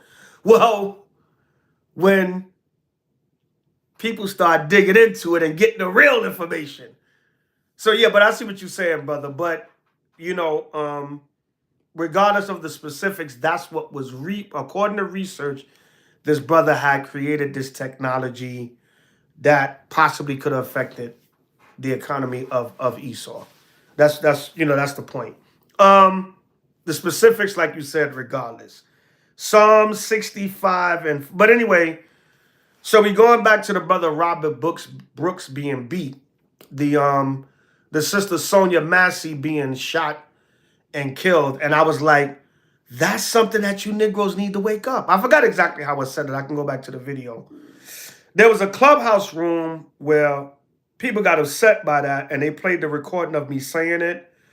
And they said, oh, you hate black women. Why would you say that? That wasn't nice. But I explained the reason for saying it. Now, I could have said it different or whatever the case may be, but I wanted to stress the point. If you get mad at me saying it, get mad at the Bible. The Lord said, by terrible things and righteousness. So how could God do something terrible? To show you a sign and send a message to you. And if you learn from that drastic thing that is the devil, we need to organize and stick together more and try to the Most High Yahweh Shai. That's what we need to do. Kind? So yeah, you know, rest in peace to the brother Robert Brooks, but brother Lawrence Adams made a good point. This is the prelude to the race war. Because you got to remember, Trump is coming in office. Not that that matters because they've been killing niggas under the Democrats also. George Floyd, I mean, it goes on, right? Republican, Democrat, it don't matter. Trayvon Martin, Eleanor Bumpers, let's go all the way back to the 80s. Michael Griffith, Yusef Hawkins, let's go all the way back, just with the city of New York. No, Trayvon Martin was in Florida, Salakia. But, and Floyd was out there in Minnesota, but y'all get the drift. Trump is just going to be like, yo, I'm giving the police full immunity. Go kill all the niggas you want, which they've been doing anyway. You know, so it's serious times that we're living in Israel. And we know we're in the midst of the feast, and tonight is the new moon and the 7th day of Hanukkah. But these are just light current events that's going on in the world. All right, and much, much more. All right, I think there was another beating of a brother somewhere else. There was a lot of judgment over the holiday. A lot of people got shot, killed, families, people went crazy, shootings, you know, mass shootings. A lot of judgment over this so-called holiday week.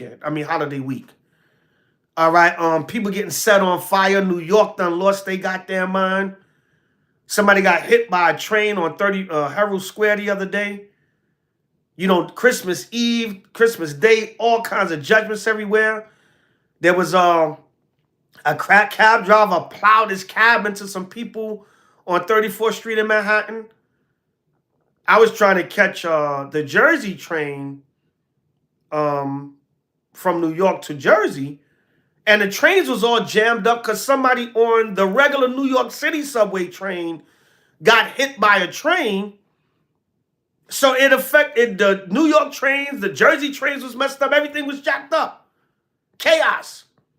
And so, you know, after a while they fixed it because they was like, well, what the hell the Jersey train got to do with the New York train? But it just, all the systems got all messed up because somebody got hit by a train. And if you know about 34th Street Penn Station in New York, it's the regular New York City subway connected to the New Jersey Transit, Amtrak, and the Long Island Railroad. So it's all, you know, it's just chaos. People getting hit by trains. I don't know if somebody threw them on a track or people getting set on fire. You know, there's a discrepancy about the woman that got set on fire on the F train in New York. They're saying they capping and saying it's a white woman, but it was actually a sister.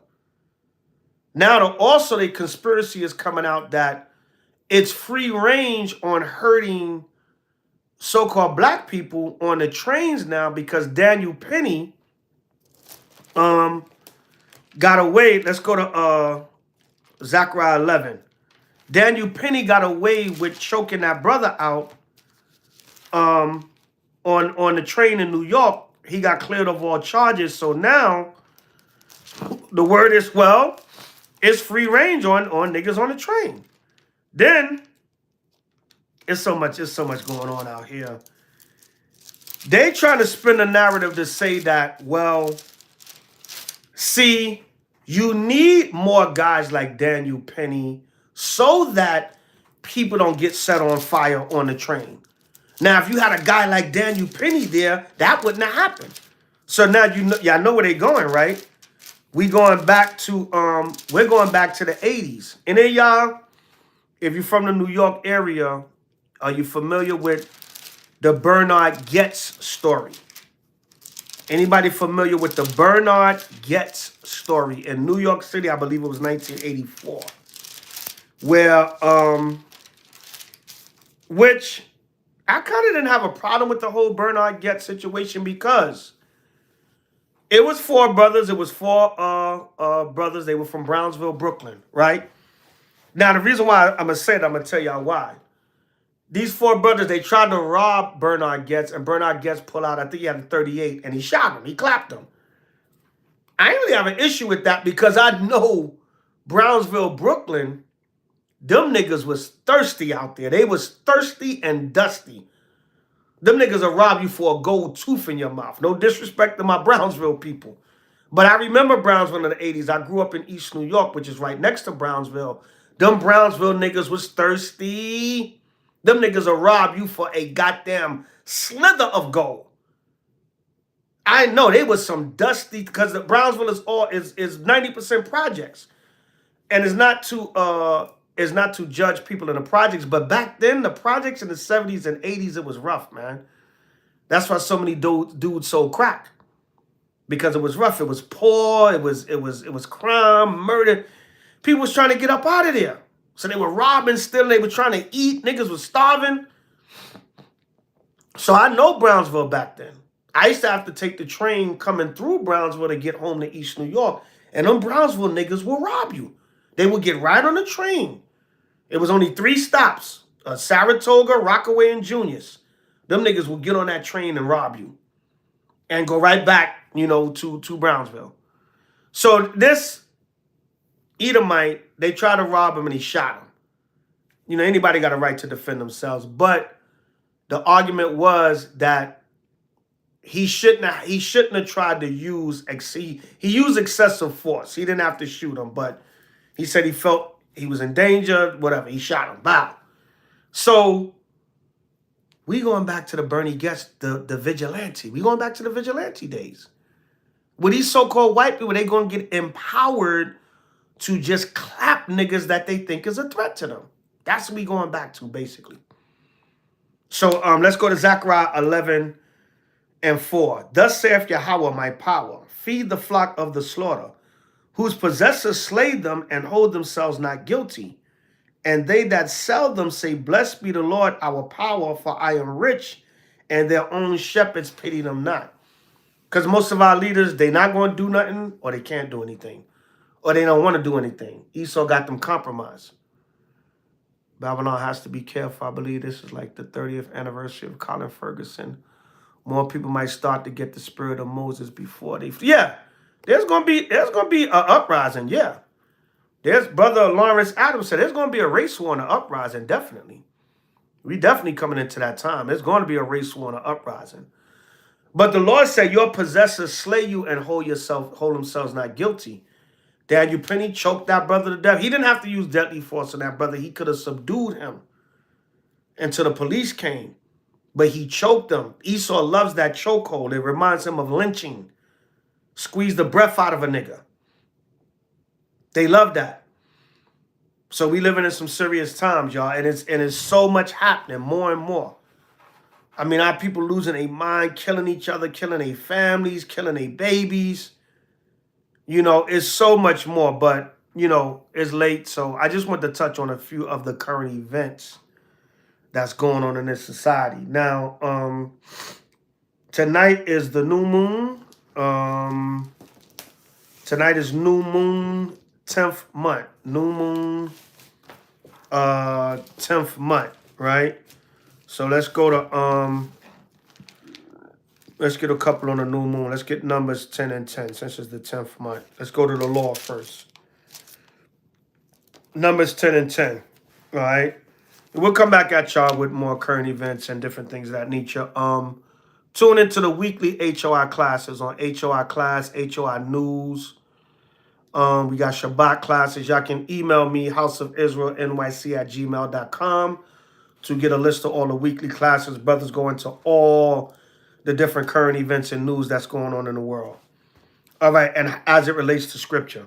Numbers 10 and 10. Also in the day of your gladness, and in your solemn days, and in the beginning of your months, ye shall blow with the trumpets over your burnt offerings and over the sacrifice of your peace offerings, that they may be to you for a memorial before Yahweh. I am Yahweh thy power. All right, so today is the new moon. 10th month is the beginning of our month, first day of our month. We want to give all praise, honor, and glory to the Most High, Mashiach Yahweh for this great new moon. And it's also the 7th day of Hanukkah. So you're always going to get the 10th month new moon in the midst of Hanukkah, because the way Feast of Dedication falls, it falls on the 25th. So that's at the end of the month. So you're always going to get the week of Hanukkah, you're always going to get a new moon. So you got 3 days to celebrate during Hanukkah, the opening of Hanukkah, the closing of Hanukkah, and the new moon. All right, we didn't gather together tonight because we're going to gather tomorrow. We're going to combine both. But I still want to do a live tonight to put something out. But I came on late to not clash with the brothers that was on earlier. All right, let's go to 2nd Ezra 6. And we're going to start at 43. Since we're in the season of the Maccabees, we're going to go in the Apocrypha. 2nd Ezra 6 and 43. No, my bad, 45. 2nd Ezra 6:45. Upon the 4th day, thou commandest that the sun should shine, and the moon give her light, and the stars should be in order. Now, before the moon starts to go into the waxing gibbous to start lighting up, what is it? It's a dark moon first. Dark moon, hence it's your new moon, until the light starts to develop on it within the first week, second week. Then the 3rd week, it starts to wane. 4th week, it goes back to the dark moon. You have a 29.5 to 30-day moon cycle. All right? Reading on, it says, and gavest them a charge to do service unto man that was to be made. Now, one of the main services that the moon does for us is it gives us the knowledge to calculate it gives us the knowledge of time to calculate the feast days. Because if you see the moon come, you see the dark moon come in, okay, that's the first day. Let's say it's Passover. The first one of the year is Passover. So like y'all, a little under the weather from a couple of days ago. You say, okay, well, 14 days at even is the Passover, which will be the 15th day coming in, because I know how to count from the dark moon. That's one of the main services that the moon does to man on the earth. All right, let's go to 1 Maccabees 10. Since we in Hanukkah season, Maccabee season. 1 Maccabees 10 and 33. And some of y'all should know these scriptures, man. Y'all should have them in y'all arsenal, but it's always good to bring them back. And from Egypt to Israel, I'm going to address that. I'm glad you put that.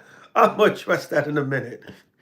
Right, 1 Maccabees 10 and 33. Moreover, I freely set at liberty every one of the Jews that would carry captives out of the land of Judea into any part of my kingdom. And I will that all my officers remit the tributes even of their cattle. Furthermore, I will that all the feasts and Sabbaths and new moons and solemn days and 3 days before the feast and 3 days after the feast be all days of immunity and freedom for all the Jews in my realm. So this was, I believe, King Demetrius. A lot of times what the Greek kings would do, they would try to curry favor with Israel and get us on their side to help them fight with their internal warfare. The enemy of my enemy is my friend. That kind of concept. Because they had a lot of internal warfare amongst the Greeks and Romans during the Maccabean period. I say this every year. The Maccabees story is all based upon internal warfare amongst Israel and internal warfare amongst Esau, the Greeks and the Romans. That's what the whole story is based upon. Well, you know, the main part. There's intricate details into the story, right? So they would try to come to us and make a league with us to have us as an ally against, you know, their own people, all right? So that's what was going on. So they said, how do we please the Jews? We please them by letting them keep their new moons, letting them keep their Sabbaths, their feast days. They love to serve their power. Not like now, niggas just want to put on skinny jeans and wear a man purse and be feminine. But back then, we loved to serve the Most High. So we said, how do we get to them? Give them freedom to serve their power. They'll be your best friend. But Esau was always a snake and up to something. The water, 33 people on here, 33 likes. We matching them numbers, all praises. Come here, Shana. 33. Most scholars say Yahushua was 33 when he died. All right, spiritual number. And we read in 1 Maccabees 10:33. It's the 10th new moon tonight, and it's the 33rd verse, and that's the 10th chapter of 1 Maccabees. You can't make this up. And verse 34. Oh, the elders going into numerology now. Nah. And then now we got 34 likes and 34 people on here. You can't make this up. That's that numerology, elder. No, this ain't no damn tarot cards and damn Ouija boards. No folly. Salakia, brother from Egypt to Israel. They are talking about bringing back the guardian angels. Listen, the guardian angels can't do a damn thing for New York. The guardian angels are going to commit suicide.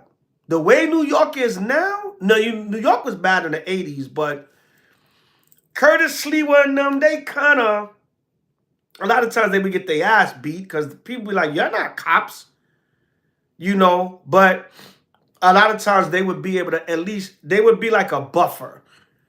They would kind of, how can I say it? The guardian angels, they would slow the crime down a little bit. And maybe they would enter, even if they got their ass beat, until the cops came.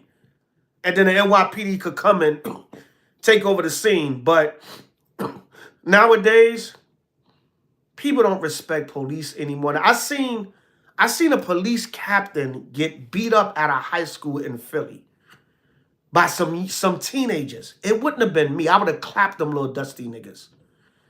Them little dusty, dirty Philly niggas, I would have clapped their ass. I'm not going to be a whole police officer and you going to jump me and beat me up. I would have just lost my badge and went to jail. I'd have clapped all them little dusty niggas. They beat up this Philly police captain. White shirt and everything. Beat his ass. People don't care. That says 2 Ezra 15. The course of every man's action shall stand in their own power. The guardian angels are going to commit suicide if they think they coming back to New York the way New York is now. And they going to be some kind of buffer to kind of slow crime down so the police... The way I see it through the spirit, I could be wrong. Unless they're going to give them guns. Unless Trump going to give them immunity. But the guardian angels, they ass is food in New York. They going to be food. They going on a suicide mission. People don't give a damn about no guardian. They barely give a damn about the police. It's about to be lawlessness and chaos out here. All right? I got to read it. Let's get the classic. All right? Some goddamn guardian angels, man. Curtis Slewa and them. And Curtis Slewa, man, he was too busy crying over that damn Lisa Evers he was married to. And she like black men. You know, and she eventually left his ass. She like her some black man. He crying, boo-hooing over her. He was too busy crying and being a simp to defend New York City. New York is a rough city. Nah, there's no trust in this kingdom. No, I know, brother. I heard it too. I saw it on the news. They was thinking about bringing back the Guardian. I'm glad you said it because I saw it too. Guardian angels. I remember them as a child, man. Joke. Like I said, all they did was kind of slow crime down back then. Shalom. Rulership. Some of y'all, I forget y'all YouTube pages. I know who y'all are, but I forget y'all. I don't know y'all by your YouTube page. Whoever rulership is, Shalom. Oh, Gabar Ashkan. How could I forget? How could I forget my brother? Damn it, I'm still learning these YouTube names, these YouTube pages.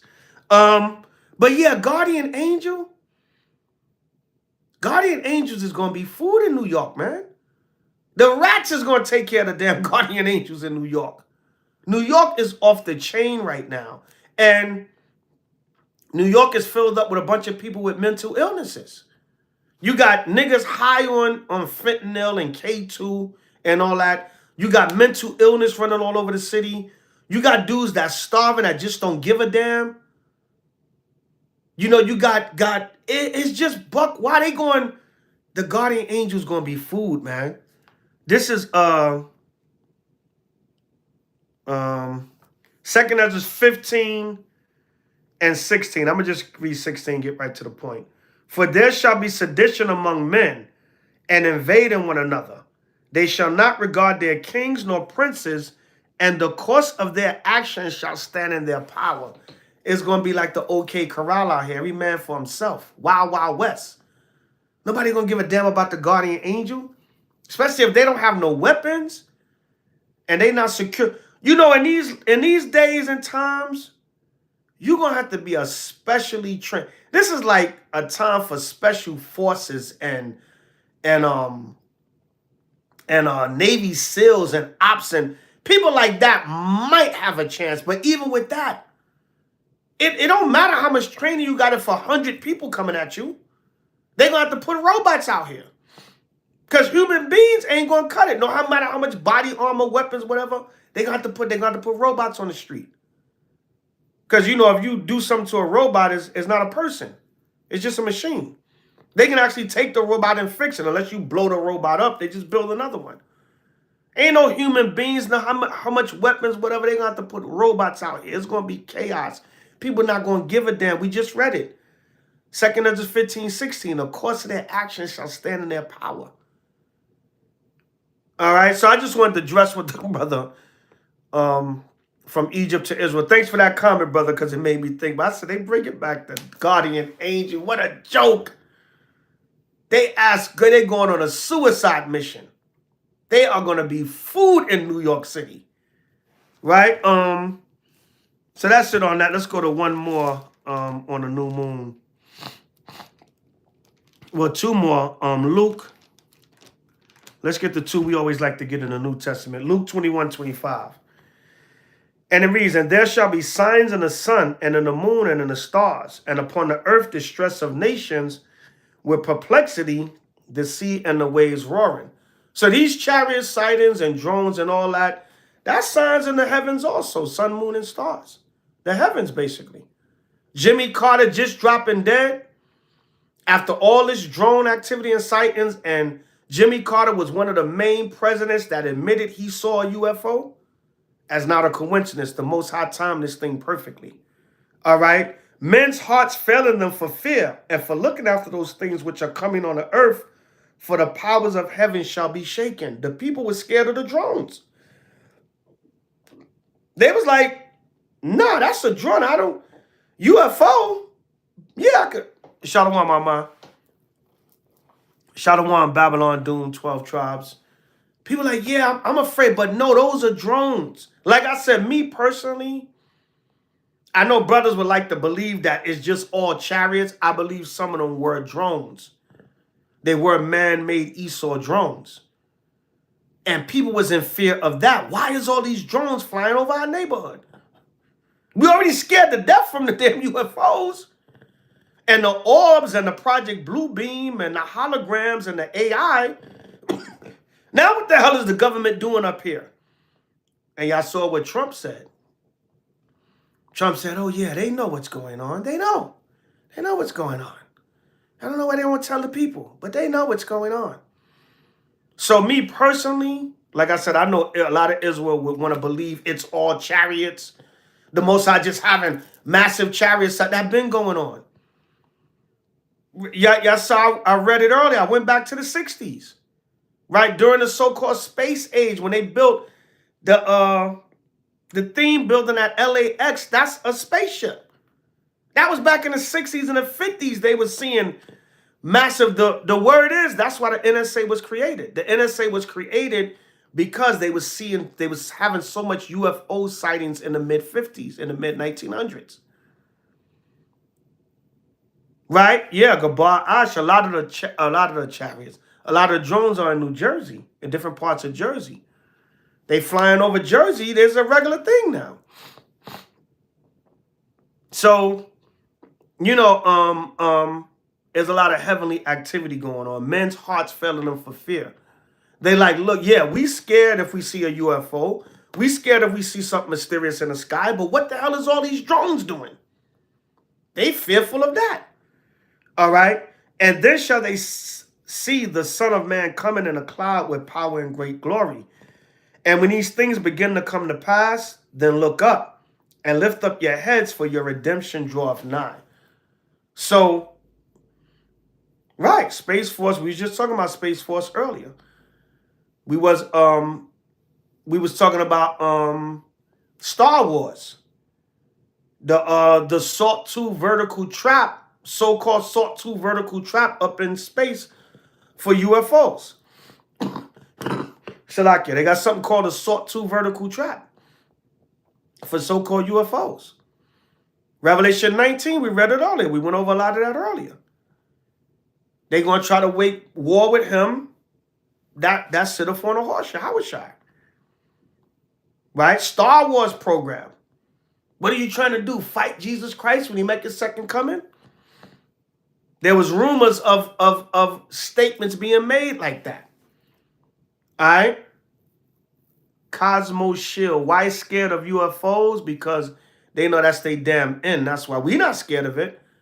The book of Jeremiah, the 10th chapter says, be not dismayed at the signs of heaven, for the heathen are dismayed at them. I don't give a damn if they put 1 million drones up there. Most High Yahweh and the angels want to make 10,000 chariots appear. Most High said, don't fear that. That means I'm coming real soon. And that's the time we living in. Hence, that's why a lot of the planes are falling out the sky. Shout out to Kasaja, H.O.I. Philly. Brother said, listen, notice since all this drone, since mid-November, this massive drone activity, planes been falling out the sky left and right. So Cosmo Shield, they're scared of UFOs. We're not. But it's Bible prophecy, men's hearts failing them for fear and for looking after the things which are coming on the earth. You see, Gabar, I said they flying over this area all the time, man. We in the last days. But you got Edomites, what's going on? Why are these drones over my neighborhood? You know? So, and the stars, the sign and the sun, the moon, and the stars, when, you know, we have new moons and different things and different signs in the heavens, that's going into that also. Right. The beginning of our salvation is the end of their ruling kingdom. Right. 2 Ezra 6, 6 through 9. All right. Colossians, Shalakia, y'all. We up on a late night. Well, tomorrow's so-called New Year's Eve, so some of y'all probably don't have to go into work. I mean, I got to still get up in a few hours to prepare for the closing. But tonight was the new moon, so, you know, still want to bring out a lesson, even though we didn't gather. Some cities and states gathered, but H.O.I. Northeast, we're going to gather tomorrow. Those of y'all that are not able to gather, you can gather with us by way of technology. All right, don't be out there in Times Square watching the ball drop. God damn it. Most High's watching. No folly. Colossians 2:16. Let no man therefore judge you in meat or in drink or in respect of an holy day or of the new moon or of the Sabbath days. So, as long as we come in sincere, we rehearsing the righteous acts, we trying to show the Most High effort, no one can judge you. We know it's hard, Israel. We get on y'all sometime, but we're also understanding. We know we get on brothers and sisters, get your butt to camp, get to the feast days, be more diligent, because we're supposed to do that. We're supposed to encourage each other. But if you can't, we know the curses of this kingdom. We know, you know, it's stuff going on. You know, so balance it out. But we love y'all. We're going to pray for y'all, and we want to see our family as much as we can. We don't know where this thing going to go next. All right, whole city shut down, locked down, blocked off. Excuse me, sir, you can't leave your block. Hell, you can't leave your house. What's going to happen in that day? So, you know,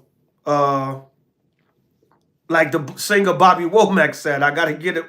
I got to get it when I can. He was talking about something else, but we got to get this kingdom and fellowship and righteousness when we can. No folly, right? Salakia. Still getting over a little chest cold. Salakia, y'all. Which are a shadow, Colossians 2:17, which are a shadow of things to come, but the body is of Hamashiach Yahushua. So we rehearsing. Yeah, 2:45 in the morning. I'm sitting in my little office, but we gathering for the new moon by way of technology. Kwame Shala, right? It's kind of late, so I'll eat, drink, and be merry tomorrow. But, you know, we here. We in the building, Israel. And like I always say, this is my pattern because a lot of times I don't like to clash with the earlier services. You know, so sometimes, you know, brothers finish their services a couple of hours ago, so try to come on late when nobody's on. All right, so you can get another dose of the feast day lesson. So that's basically it. You know, go over your new moon scriptures. It's the new moon 10th month. And it's also Hanukkah or Hanukkah day 7, which is completion. So I just want to read a little something here. Just a little something. On the menorah, all right? The menorah. The menorah is supposed to be 7 branches, not 9. But I'm going to read a little. I got this little pamphlet the other day. It's called HANUKKAH, that's just a modern day Hebrew way of saying Hanukkah, which means dedication in the Hebrew. Some scholars say it means education. But from us researching it, it means dedication. Now, it could mean both because Hebrew words have multiple meanings also. All right? So this is the menorah on page 6 in this little Hanukkah pamphlet I got. I jacked it from Amalek. Don't pay that no attention, y'all. Information is information. Amalek, I was on 34th Street in New York, and Amalek was giving out the 9-branch menorahs. I always get a free one and break off 2. I break 2 branches off and make it 7. And they was giving out these pamphlets. So I was reading through the pamphlet. They had some interesting points from their perspective. So it says the menorah, 7 branches or 8. A look at the menorah's history and deeper meaning. Now, if you go to, like, sometime I go to the Judaica stores, the Jewish, novelty stores, like during Hanukkah and different things, I might want to grab a decoration or whatever the case may be, something like that. Oh, you support Amalek? Every goddamn thing we do is supporting Amalek. And a lot of times I go there for just to be nosy and, pick around and see what Amalek up to, right? See what they got in there, whatever. But a lot of times when you go to a Judaica store, you ask them, do you have menorahs? And they'll say, yeah. They'll always take you to a 9-branch menorah. Well, they say 8 because they say the one in the middle don't count, whatever. Right? But if you ask them, especially as a so-called black man, if you say, well, I don't want the 8 branch, whatever, I want the 7 branch, they'll stop and look at you. Because they like, what does he know? Because everybody do the 8, right? Like, and then they'll go to some secret shelf or go in the back, or they'll have the 7-branch menorah somewhere. And they'll be like, yeah, we got a few of those. You want 7 instead? And I'll be like, yeah, let me look at the 7-branch menorahs.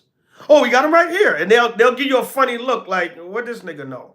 But then some of them look, they see the fringes, they be like, oh, he's one of them black Hebrew niggers. Right? And one time I was at a Judaica in LA, and an Amalek woman in there, I broke the whole 7-branch menorah down to her, And she was confounded. She was like, I never knew that. The rabbis never told us about that. I said, it's right in the scriptures. It's right in the Torah. It's in the law. It tells you 7 branches. All right. But it says page 6 in this HANUKKAH is this is from www.virtualhanukkah.com. You know, information is information, no matter where it comes from. All right, so this is page 6, the menorah, which we know they got 9 up there, but it's supposed to be 7. Right? See, this the this a little free one I got from them, and they have one up here and one right here. I usually break them off, and it gives you 7. All right. They have the little dreidel game up there, and Happy Hanukkah, and the Kabbat, the Babovich, whatever. But anyway, so Salakia, it says 7 branches or 8. A look at the menorah's history and a deeper meaning. The menorah, Hebrew for lamp, is one of the oldest symbols of Judaism. All right, menorah, or Hebrew word for lamp or lampstand. All right. For thousands of years, images of menorahs have been prevalent in Jewish art, architecture, and culture. Over time, the menorah has become an icon for Jewish culture and faith. But the Torah tells us of the 7-branch menorah lit every day in the Mishkan, the portable temple used by our ancestors en route to the Holy Land. Later, a 7-branch menorah was lit in the Beth HaMikdash, Jerusalem's holy temple. If the menorah of the temple bore only 7 branches, why do most popular depictions have 8? The simple answer is that the popular menorah is not a depiction of the temple menorah. Amalek's cutting himself. He said that's not the original menorah from the temple. That's not the original lampstand. All right? Salakia, bear with me. They're letting you know right there in their own history. They're saying it's a modernized menorah. That's not the original menorah from the temple. That's why when you go, Salakia, this thing freezing up on me, y'all, Salakia. That's why when you go to Amalek and you ask for a 7-branch menorah, they look at you funny, like I said, especially if you Jake, they gonna look, if they see the fringes, they gonna know what time it is. You know, or they see tassels or whatever. One of the black Hebrew niggas. You know, but they know, you know what I'm saying? They like, oh, this nigga knows something, you know what I'm saying? What is he? Salakia, damn, this thing freezing up on me, y'all. My bad. Let me refresh it. Oh, let me go out and come back in. Salakia, y'all. Oh, my Wi-Fi is on. Oh, no, it switched over. My bad. So they know, you know what I'm saying? The history just said it. I'm going to read that again. Salakia. I want to pull up something, but this damn thing freezing up on me. Satan, man. But anyway, Salakia, it says, the simple answer is that the popular menorah is not a depiction of the temple menorah, but of the HANUKKAH menorah, which commemorates the miracle of the temple's menorah burning for 8 days, right? Because in Jewish legend, they have it that when the Maccabees took back over the temple, this is not in the scriptures, but when the Maccabees took over the temple, they only had enough oil to last for 1 day. But the oil miraculously lasted for 8 days. I'm going to give one scripture later concerning the Hanukkah to prove that that's not true. That's not in the Maccabean history, right? That's legend that they made up. They had, oh, there it is. Let me see. They had a website years ago where they would break down, I forget the name of the website. They probably still got similar ones today. They would break down all the man-made traditions that was added to Judaism throughout the years, and that was one of them. But it's saying it right here. The simple answer is that the popular menorah is not a depiction of the temple menorah, but of the HANUKKAH menorah, which commemorates the miracle of the temple's 8 days. Right? So that was a legend that they made up to add more so-called excitement to the feast day. All right. So let me see. Salakia.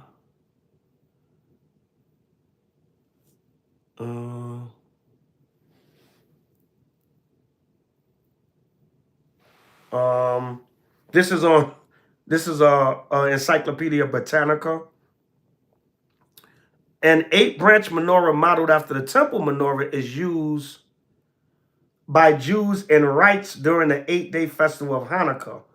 But the menorah is first mentioned in the biblical book of Exodus, chapter 25, verse 31 through 40, according to which the design of the lamp was revealed to Moses by the Most High God on Mount Sinai. But now, what picture of the original menorah do they give you? They give you the original menorah of the 7-branch. So the Most High never told you to come and make up and say, well, we're gonna sensationalize the story and make up this legend that the oil lasted for 8 days. No. When you read the story, they made the feast day 7 days because they patterned it after the Feast of Tabernacles and after the dedication of the temple during the time of Solomon. That's what they already patterned it after that. So it was no miracle, even though the Most High could have let the oil last for 80 days. We know that. But that's all Jewish legend that they added to sensationalize the story. And that's a major part of where you get your 8-branch, or we say 9 because they got one in the middle, your so-called 8-branch menorah, right? Or 9-branch menorah. Now, notice how they confound themselves because they say 8-branch, but it's really 9 because they said the one in the middle feeds the other 8. So then why this menorah is not a 6-branch? Because the one in the middle feeds the other, Shalakia, the other 3 on each side. You see, they confound themselves with that.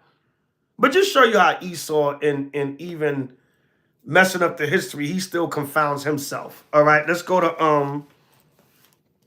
that one in the law, Exodus 25 and 31 through 40. All right, Exodus 25, 31 through 40. And thou shalt make a candlestick of pure gold. Of beaten work shall the candlestick be made. That's what the menorah is, the candlestick. His shaft, his branches, his bowls, and knobs, and his flowers shall be of the same. And 6 branches shall come out of the sides of it. 3 branches of the candlestick out of the one side, 3 branches of the candlestick out of the other side. 3 bowls made, Salakia, 3 bowls made like unto almonds with a knob. It's just going into the description of the menorah. Y'all can read Exodus 25, 31 through 40 on your own. I want to get to 7. Verse 37. Wow, that's the spirit. Verse 37 has a 7. And thou shalt make the 7 lamps thereof, and they shall light the lamps thereof, that they may give light over against it. So the reason why it says 6, because it's what? 3 on each side and then the one in the middle. But then completion, that makes 7. So if Amalek used the same object idea, how come he don't call the 7-branch menorah the 6 branches? But he calls the 9-branch menorah the 8 branches. Confusing. All right. So here's your 7 right here. So they're telling you the original menorah is 7 branches. There go 3 images of it. But you just want to make up some story for Hanukkah to make it more exciting, I guess, and just add whatever you want to the story and the history. All right, let's go from there to Salakia, y'all. It's cold in my chest. I'm fighting it. All right, let's go from there to Zechariah 4 and 2. Zechariah chapter 4 and verse 2. And it says, and said unto me, what seest thou? And I said, I have looked, and behold, I'm going to show it again. You know, it says, I said, I have looked, and behold, a candlestick all of gold with a bowl upon the top. It looks like a bowl. See, it looks like a bowl. That's how Zechariah is describing it. And his 7 lamps thereon. Now, the reason why it's called lamps, because we used to burn olive oil. And we still can do that today, but candles, I'm going to just say candles is the lazy way. But you can burn olive oil on it, but there's a process to burn the olive oil properly. Or you can buy the olive oil wicks, but a lot of times those go out, or the olive oil smothers the fire. It's better to do it with the open fire with the olive oil. And it said, and there's 7 lamps thereon, and 7 pipes to the 7 lamps which are upon the top thereof. The pipes. The lamps are on the top, and the pipes represent, you know, the other part of the lamp going down. That's the pipes. And Zechariah described it as a bowl. There you go, 7, not 8, not 9. No special menorah for Hanukkah. No, the 7-branch menorah. You burn it for 8 days, but it's a 7-branch menorah, and they just said it themselves. One more concerning that, then we're gonna get the scripture on the Hanukkah and close out. The mystery of the 7 stars which thou sawest in my right hand, and the 7 golden candlesticks. The 7 stars are the angels of the 7 churches, and the 7 candlesticks which thou sawest are the 7 churches. And this is Yahweh speaking in Revelation 1 and 20, because it's written in red. So what is Yahweh doing here? He's going a little deep. He's saying the menorah, being that it gave light to the temple, it represents the 7 churches of Asia Minor. But the 7 churches was symbolic to the nation of Israel, because 7 represents completion. So he's using a comparison of the menorah, like it gives light to the temple, and it have 7 lamps on it. The 7 churches were supposed to give light to the nation of Israel. So that light is what? The commandments, Proverbs 6 and 23. The commandment is a lamp and the law is light. So it's all spiritual symbolism here also. That's what Yahweh Shah is saying. So the menorah also spiritually, so like y'all, if my voice cracking a little bit, we almost home. I started not to come on live because I said I'm still a little under the weather, but the zeal, you know, sometimes you can't help it. The 7-branch menorah is also spiritual and symbolic to the nation of Israel. So when we light that lamp, when we light that menorah every year during the Hanukkah, but I like my menorah all year round, because remember, when we burnt the menorah in the temple, and Hanukkah wasn't even set up yet, or was it? Or was it? It was spiritual. Hanukkah was set up because it was the spirit of dedicating the temple. I remember, Salakia, y'all. Decided to straighten my damn headband out after I've been on here for 2 damn hours. Salakia, no folly. Remember, y'all, we always bring out, there's layers to the feast days. There's layers. So before the Maccabees and before the 8-day Feast of Dedication, Hanukkah, they burned the 7-branch menorah in the temple on the Shabbats, on the feast days. So you don't have to just burn your menorah during Hanukkah. You can burn it all year round.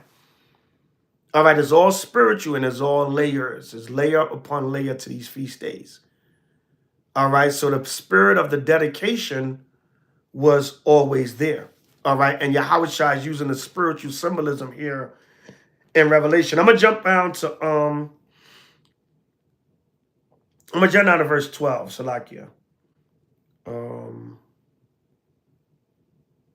Yeah, And I turned to see the voice that spake with me. And being turned, I saw 7 golden candlesticks. Revelation 1 and 12, the precept in my Bible gives you Exodus 25:37. We just read that. And in the midst of the 7 candlesticks, one like unto the Son of Man. Why is Yahweh? Yeah, Solomon also had a dedication of the temple for 8 days. Hence, the Feast of Dedication was there. It's layers. All right. Nehemiah. It's layers. All right. I don't want to go too far, y'all. We'll be here another hour. And in the midst of the 7 candlesticks, one like unto the Son of Man, clothed with a garment down to the foot, and girt about the paps with a golden girdle. Now, in verse 11, it says, I am Alpha and Omega, the first and the last. And what thou seest, write in the book, and send it unto the 7 churches which are in Asia. Then it goes down into verse 12 and 13 into the 7 candlesticks, and Yahweh is in the midst of the 7 candlesticks. Because in verse 11, the candlesticks represent the 7 churches of Asia Minor, but 7 represents completion. So that's also symbolic to the entire church of the nation of Israel. Y'all see where I'm going here? Don't say, oh, the elder going into doctrines. Nah, it's right here. You can see it. Yahweh is in the midst of the 7 candlesticks. He's in the midst of the 7 churches or the nation of Israel. His spirit is in the midst of us. That's why he said, I'm going to send the comforter. Because he was talking in the third person. When I die, I'm going to send my spirit into y'all. So Yahweh's spirit is always amongst us within the nation of Israel. Revelation 1, 11 through 13. Then you jump to 20. That's a part of the spiritual part of the menorah, the lampstand, the 7 golden candlesticks. That's part of the spirituality of it. So listen, when you burning your menorah, you're not just burning your menorah just because it's Hanukkah. No, it's deep. It represents Yahweh. It represents the nation of Israel. Well, that's just some little brass piece of metal, but it's all spiritual. We know it's just a little brass piece of metal that you buy somewhere. Most Israelites don't make menorahs. You got to get them from somewhere else. Or I do. I think there's a couple of brothers in Israel that actually make menorahs that you can support. You know what I'm saying? But we got to go to Esau for the one of all things. A lot of times you got to go to the heathen to get your menorah. But because the Israelite business may not be known. But I've seen a few over the years. You know, I do have one. Oh, no, that was a ram's horn. There's a brother that makes ram's horns, and he gave me one year. I never got a menorah from none of the Israelite-owned menorah businesses. I can't really even find them. But anyway, it's all symbolism and spiritual. So the 7 golden candlesticks, menorah, lampstand, lamp, is also symbolic to Yahweh of the nation of Israel. All right, so when you burn your menorah, not only during the 8 days of Hanukkah, but all year round, it's spiritual. You ain't just burning it to be burning it, all right? So that's it. That's just a little something I want to read on the menorah. Like I said, I got this little pamphlet, you know, little Esau pamphlet. Experience HANUKKAH. www.virtualhanukkah.com. HANUKKAH, December 25th, 2024 through January 2nd, 2025. 25 Kislev, which is modern Hebrew for 9th month, through 2nd Tevet, which is supposed to be the 1st month or January. Year 5785. Amalek claims it's the year 5785 according to the Jewish calendar. All right. But who the hell knows what year it really is, right? Esau messed with the time. All right. So that's it. There's more. There was a little more in this article, but I just wanted to get that part. I was just reading and I thought it was interesting. I picked up this little pamphlet from some little Amaleks on 34th. I think it was Monday night I was out there. No, what day was it? I forget, but it was one day. I think it was one day.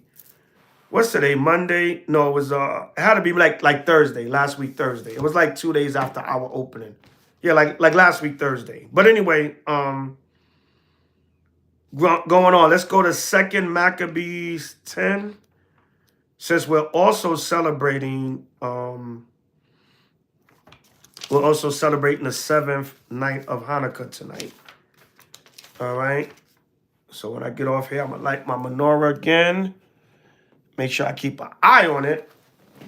You know, be careful, you know, leaving your menorahs on overnight. Just maybe have them in a room where you can monitor them. You can still get up and watch them. You know, the Most High Yahweh shall protect our homes. He won't allow no fire, but just to be on the safe side. All right, just be careful. Or you can put it out and light it back when you wake up. There's nothing wrong. Now, I burn my temple. You know, I burned my menorah.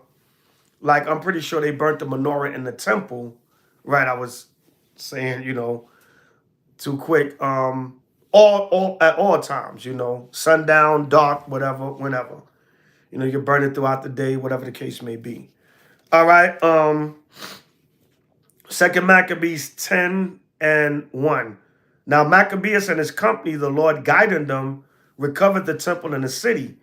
But the altars which the heathen had built in the open street and also the chapels they pulled down. And having cleansed the temple, they made another altar. And striking stones, they took the fire out of them and offered a sacrifice after 2 years and set forth incense and lights and showbread. Now, 2nd Maccabees, the 10th chapter, verses 1 through 9. It's a summary of, elderberry tea. I had some ginger earlier, but I'm gonna get this. It's just a little bit stuck right in here, but I should have it out in the morning. I got my remedies. But anyway, no folly. It says now 2nd Maccabees 10 verses 1 through 9. It's a summary of everything that happened, but this is a summary of 1st Maccabees chapters 1 through 4. Now that's deep, vast history, but right here, they sum it up in 9 verses. All right. When this was done, they fell flat and besought the Lord power Yahweh, that they might come no more into such troubles. But if they sinned any more against him, that he himself would chasten them with mercy, and that they might not be delivered unto the blasphemous and barbarous nations. Now, upon the same day that the strangers profane the temple, Shalakia, on the very same day it was cleansed again, even the 25th day of the same month, which is Caslu. And you read that in 1st Maccabees chapter 4, verse 52 on down. It tells you the same day the Greeks defiled the temple. A couple of years later, the Maccabees cleansed it on the same day, the 9th month, 25th day. And the Most High mocked them and made us have the Feast of Dedication, starting on the day that they defiled it. A couple of years later, we cleansed it and made a feast day out of it, an 8-day feast day. Verse 6, 2nd Maccabees 10:6. And they kept 8 days with gladness, as in a Feast of Tabernacles. It said nothing about they only had a day's worth of oil and it lasted for 8 days. No. It said they kept 8 days with gladness, as in a Feast of Tabernacles, remembering that not long before they had held the Feast of Tabernacles, when as they wandered in the mountains and dens like beasts. Because even though we wasn't set up in a land and had the temple, some of our people still did the best they could out in the wilderness and still kept the feast day. Therefore they bare branches and fair boughs and palms also, and sang psalms unto him that had given them good success in cleansing Shalakia his place. They ordained also by a common statute and decree, Shalakia, that every year those days should be kept of the whole Salakia, y'all. Should be kept of the whole nation of the Jews. And this was the end of Antiochus called Epiphanes, which was Antiochus the fourth. Yeah, Antiochus the fourth. This was Salakia. This was his end because he eventually died, and his son came in, Antiochus the fifth. All right. And it said they patterned this feast day after the Feast of Tabernacles. Now, Feast of Tabernacles is already an 8-day feast. So could the Most High have let the oil last for 8 days, but then they wouldn't have knew. They wouldn't have knew how long. How they going to make it an 8-day feast if they don't know how long the oil going to last? That's how you know that's Jewish folklore. I mean, yeah, I think that was the name of the site years ago. They used to have sites about, like I said, they still probably got them. But we know Esau's a damn liar, right? The site is good for information, but we know he's a damn liar. Revelation 2:9 and 3:9. But we kept the days after the Feast of Tabernacles, which we kept tabernacles. Even this time, we took the branches and boughs like we did for tabernacles, and we implemented that into Hanukkah. We don't necessarily have to do that every year. That's just, they did that back then at that time. But you can decorate. There's nothing wrong with that. You can decorate your house for the 8 days. I usually leave my decoration up into Esau's New Year, You're not trying to be like Christmas. No, we're taking back our true feast day and our time. If anything, they trying to be like us, all right? So don't feel no kind of way about coming back to your true time of the year. This season is the pagan season, but it's also our true HANUKKAH and Hanukkah season. All right, by Shema Mashiach Yahushai. So, Sirach 33 and 7. Forgive me, y'all, for the coughing and stuff. But I got this little, I know it's a little bit of phlegm left, and I'm going to get rid of it tonight. Sirach 33 and 7. Why doeth one day excel another, when as all the light of every day in the year is of the sun? By the knowledge of the Lord they would distinguish, and he alters seasons and feasts. Some of them have he made high days and hallowed them, and some of them have he made ordinary days. See that? So this is a high day. This is 2 days in one. New moon, 10th month, Hanukkah, 7th day. And is also a day of great current events and judgments happening in the world. During the pagan season, the Most High is judging them. Man, there's so much stuff, man. We'd be here till 6, 7 o'clock in the morning. If I would have brought out all the news, man, that I just been seeing, the articles and papers and videos, so much stuff going on. Khan, so any questions or comments? Any questions or comments? Anybody? Matter of fact, I'm going to give y'all a minute, and I'm going to pull up something, and I'll give y'all a minute. Any questions or comments? If not, we're going to pray out, and that will be the end of the lesson. Any questions or comments? I'll give y'all a minute, Israel. Let me pull up some. Matter of fact, let me get my some more of my freaking myrrh burning. Come inshallah.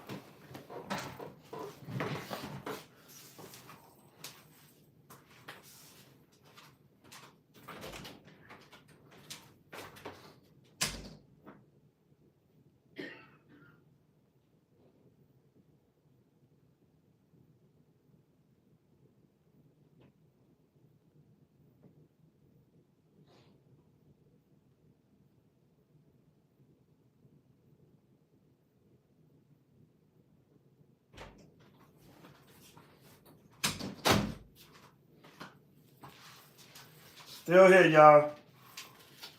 Getting some more Frank and Myrrh going. Salakia. Getting some more Frank and Myrrh going. Still here, still here.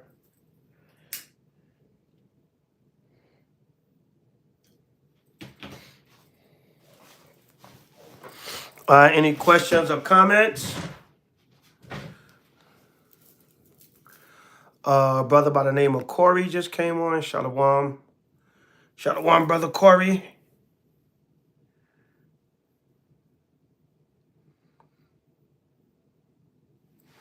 All right, any questions or comments? No, it's late. Everybody probably want to take it down.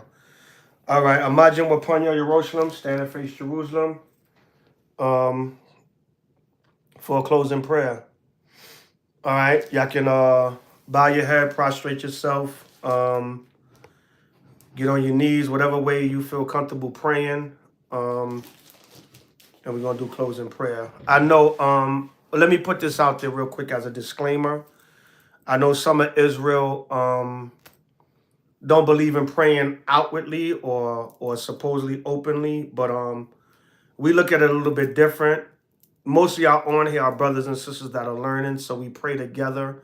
And there were times when our people were out and they prayed together to the Most High. They were out in the city or whatever the case may be. When you're doing your personal prayers, that's more so private. All right, so there's a little discrepancy in Israel on that. I'll probably do a lesson on that in the future. Out of praying as opposed to, praying in secret and private. Because, some Israel don't believe in that. But we pray together by way of technology. All right? So, Abajim Wapanya Jerusalem, stand and face Jerusalem or the east. Whichever way is Jerusalem from your home. Wherever you at in the world, maybe Jerusalem might be west towards you. I don't know. But we're going to do the Lord's Prayer, a blessing of the new moon, and a blessing of the Hanukkah 7th day. Blessing of the new moon 10th month, blessing of the Hanukkah 7th day. Real simple, Salakia.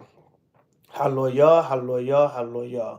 Lord's Prayer in the ancient Paleo Hebrew Abanawa, Shabbat Shemayim, Kodash, Haya, Shemka, Yahweh, Malakwavka, Taba'a, Aratazaka, Haya, Aisha, Barataza, Kawa, Haya, Bashamayim, Nathanawa, Lacham, Ko, Yawam, Wasalaknawa, Kababafinawa, Kasalaknawa, Kababafinawa, Wala'a, Tabiainawa, Banasayo 1, Abol, Abishainawa, Man, Rai, Kaya, Laka, Hamalakwaf, Wa Allah, Wa Taparaf, Lai Walamyum, Aman.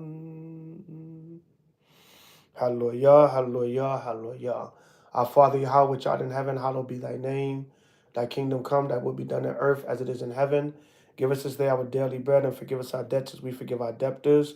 And lead us not into temptation, but deliver us from evil. For thine is the kingdom, and the power, and the glory forever. By Hashem Mashiach Yahushua, the water Aman. Shema Yasharallah Yahweh Alahayanawa Yahweh Achad. Hear, O Israel, Yahweh, power, Yahweh is one. Deuteronomy 6, verse 4. Creole of Israel. Hallelujah, hallelujah, hallelujah. Yahweh, by Hashem. Blessing of the new moon. Yahweh, by Hashem, Hamashiach, Yahushai, Babakashah, Barak, Nawa, Shabbath, Wa, Rum Yawam, Wa, Kadash Yarak, Babakashah, by Hashem, Hamashiach, Yahushai, the Wada Aman. Blessed O Most High Yahweh, by Hashem, Hamashiach, Yahushai. Please bless our new moon, 10th month, Most High. Our Shabbat day, our exalted day, and all of our feast days, Most High, by Hashem Mashiach Yahushai the Wada Aman. Hallelujah, hallelujah, hallelujah.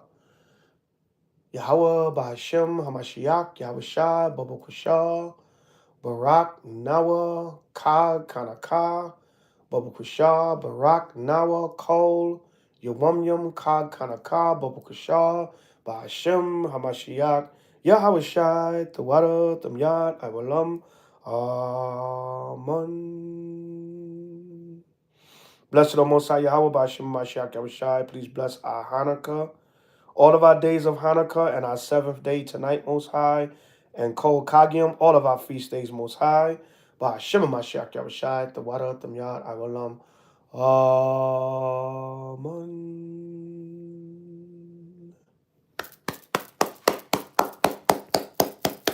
Hallelujah. All right, Israel, Shalom. All praise to the Most High and Hamashiach Yahushai. The water for coming on here with the elder and staying up. If you learn one thing tonight, I've done my job. Yahushua said if he be lifted up, he will draw all men unto us. current events in the state of the world, a lot of judgment, prophecy happening in the earth. I just touched on about 3-4 things tonight. You know, happy new moon 10th month, 2024. Happy HANUKKAH, happy Hanukkah, feast of dedication. Day 7, 2024. And on tomorrow's the closing. If you're in the New York, New Jersey, Philly area, come on out and celebrate with H.O.I. Email me at houseofisraelnyc@gmail.com, houseofisraelnyc@gmail.com, if you would like to come out and celebrate the closing of the Hanukkah with H.O.I. Northeast, New York, New Jersey, and Philly. All right. We'll give you the location, but you got to be vetted. You got to make sure you come in correct, you know, because it's the Lord's feast day. We got our men, women, and children there, and everything has to be in order. All right. But you're welcome to come if you're coming in the spirit. You're not coming with no doctrines or folly. And, you know, you're keeping these commandments and trying to live in Yahweh, you're more than welcome. All right. But you will be vetted before you enter in. All right. So everybody stay strong. I was trying to pull up Salakia. Of course, y'all familiar. Of course, y'all familiar with Watchmen for Israel camp, right? Unfortunately, the brothers of Watchmen for Israel, one of their brothers passed away, brother by the name of Jonah. So let me see my service acting up, but let me see if I can pull it up.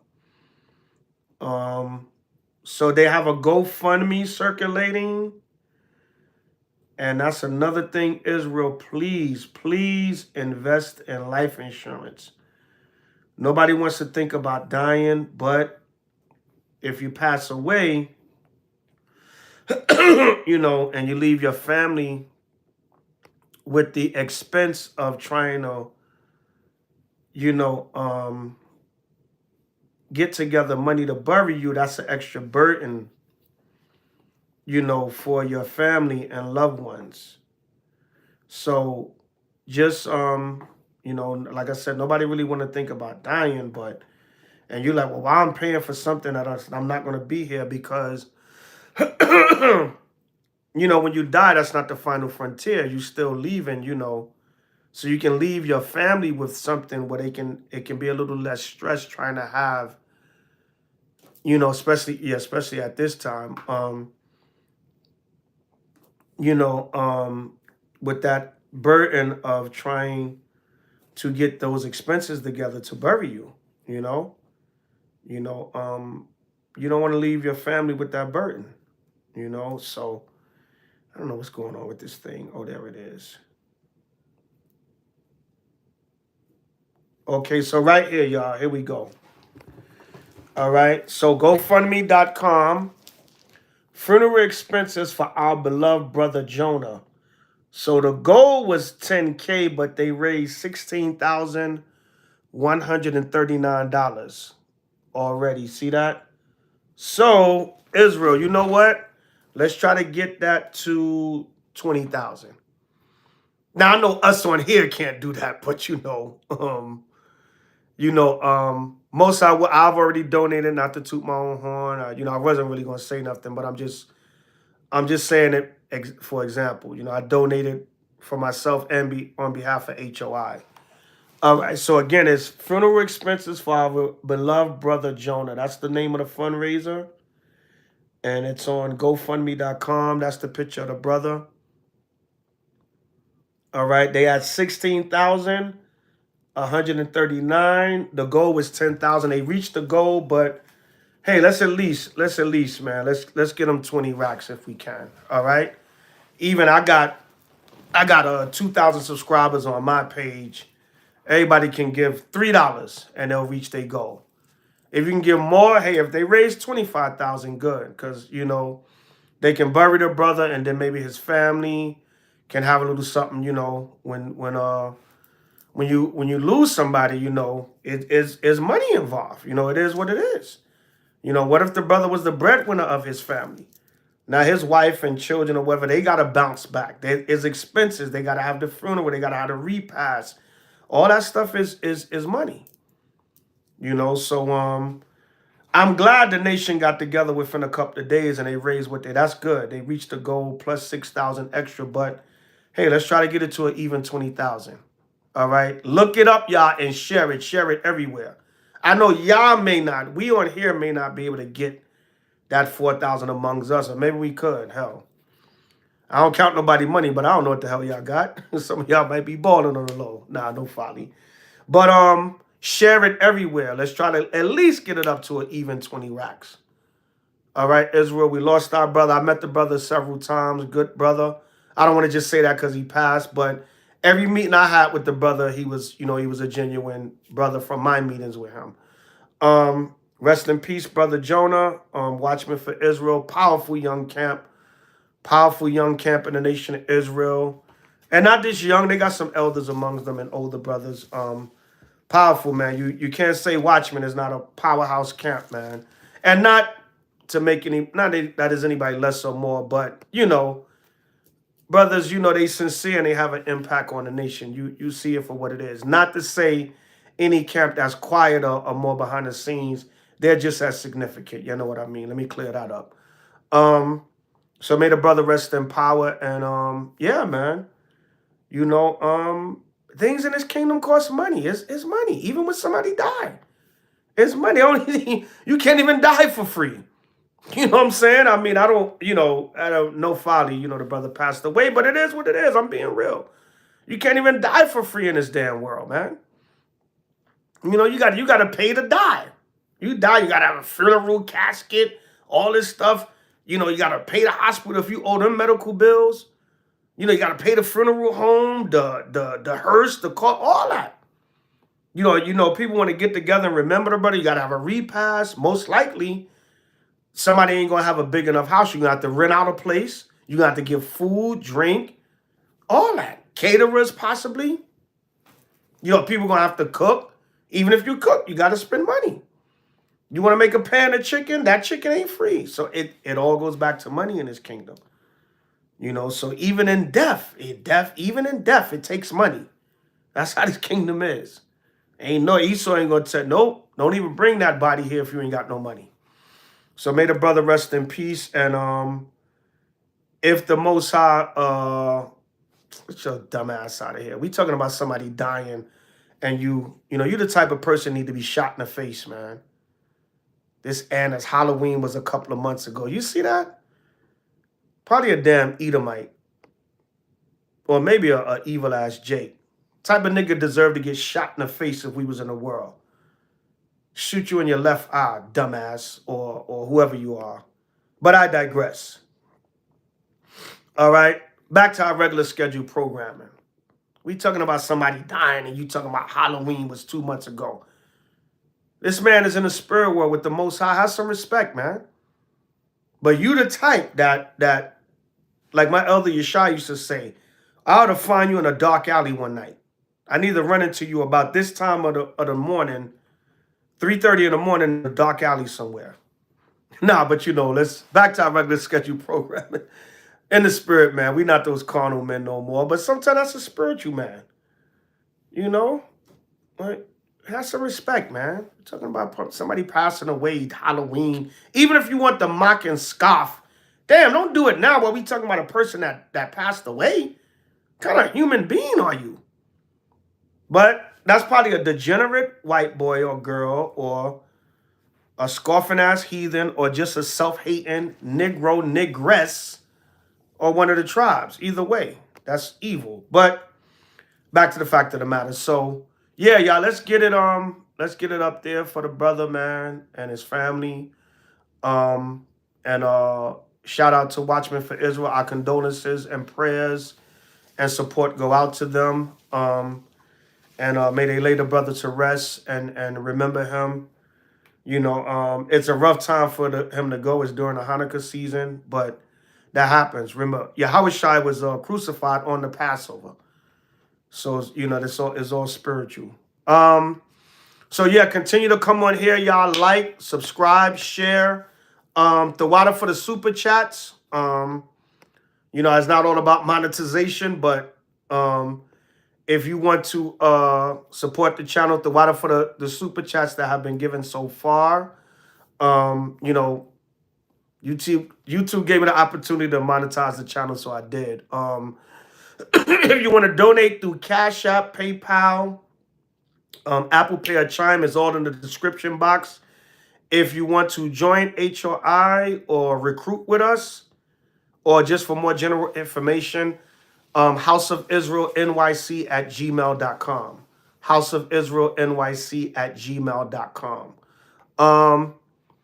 Arma put the scripture for life insurance. Yeah, I got a lesson on life insurance. I got to go back and find it. I'll find it and post it on my channel or something. But yeah, you know, it got scriptures on inheritance and things of that nature. Proverbs 13:22, a scripture you can use for life insurance. And they got some good ones in Sirach. Like I said, I did a lesson on it a few years back. I'll try to pull it up. But yeah, life insurance is serious, man. All right. You leave here, man, and your family have that burden of trying to get funds together to bury you. But either way, back to what I was talking about.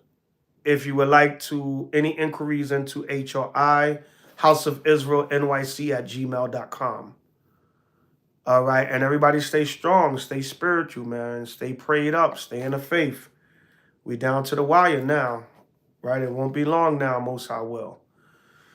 So with that, Elder Priest Zabak, Brother Zabak, whatever title you decide to give me, as long as it's respectful. HOI to them chariots fly, only screaming if you mean it. All the camps in Yahweh and Yahweh Shai throughout the four corners of the earth. Everybody continue to enjoy the last couple of days of Hanukkah. Enjoy the new moon. May everybody wake up in peace in the morning. Pray the Most High allow all of us to see another day. And we will be on tomorrow about 8:30-ish Hebrew time for the closing of Hanukkah 8th day. And like I said, if you're in the New York, New Jersey, Philly area, hit us up. Send me an email at houseofisraelnyc@gmail.com if you want to come to the closing tomorrow night. All right, if you are in any other states, contact us and we'll see what's the nearest camp to you that's doing a closing tomorrow that you can go in fellowship with. All right, if it's not HOI there, it can be one of our camps that we affiliate with. All right, so all praise to Yahweh and Yahweh Shai. Once again, Kwame Ashala, we still got next. Hallelujah. Bring it out. HOI pull up, boys. HOI to them chariots fly. Only screaming if you mean it. Hallelujah. Ashar Kadasharak. Happy New Moon 10th month. Ashar HANUKKAH. Happy Hanukkah 7th day 2024. Kwame Ashala. Shalom. Good. Kwame Ashala. Khan.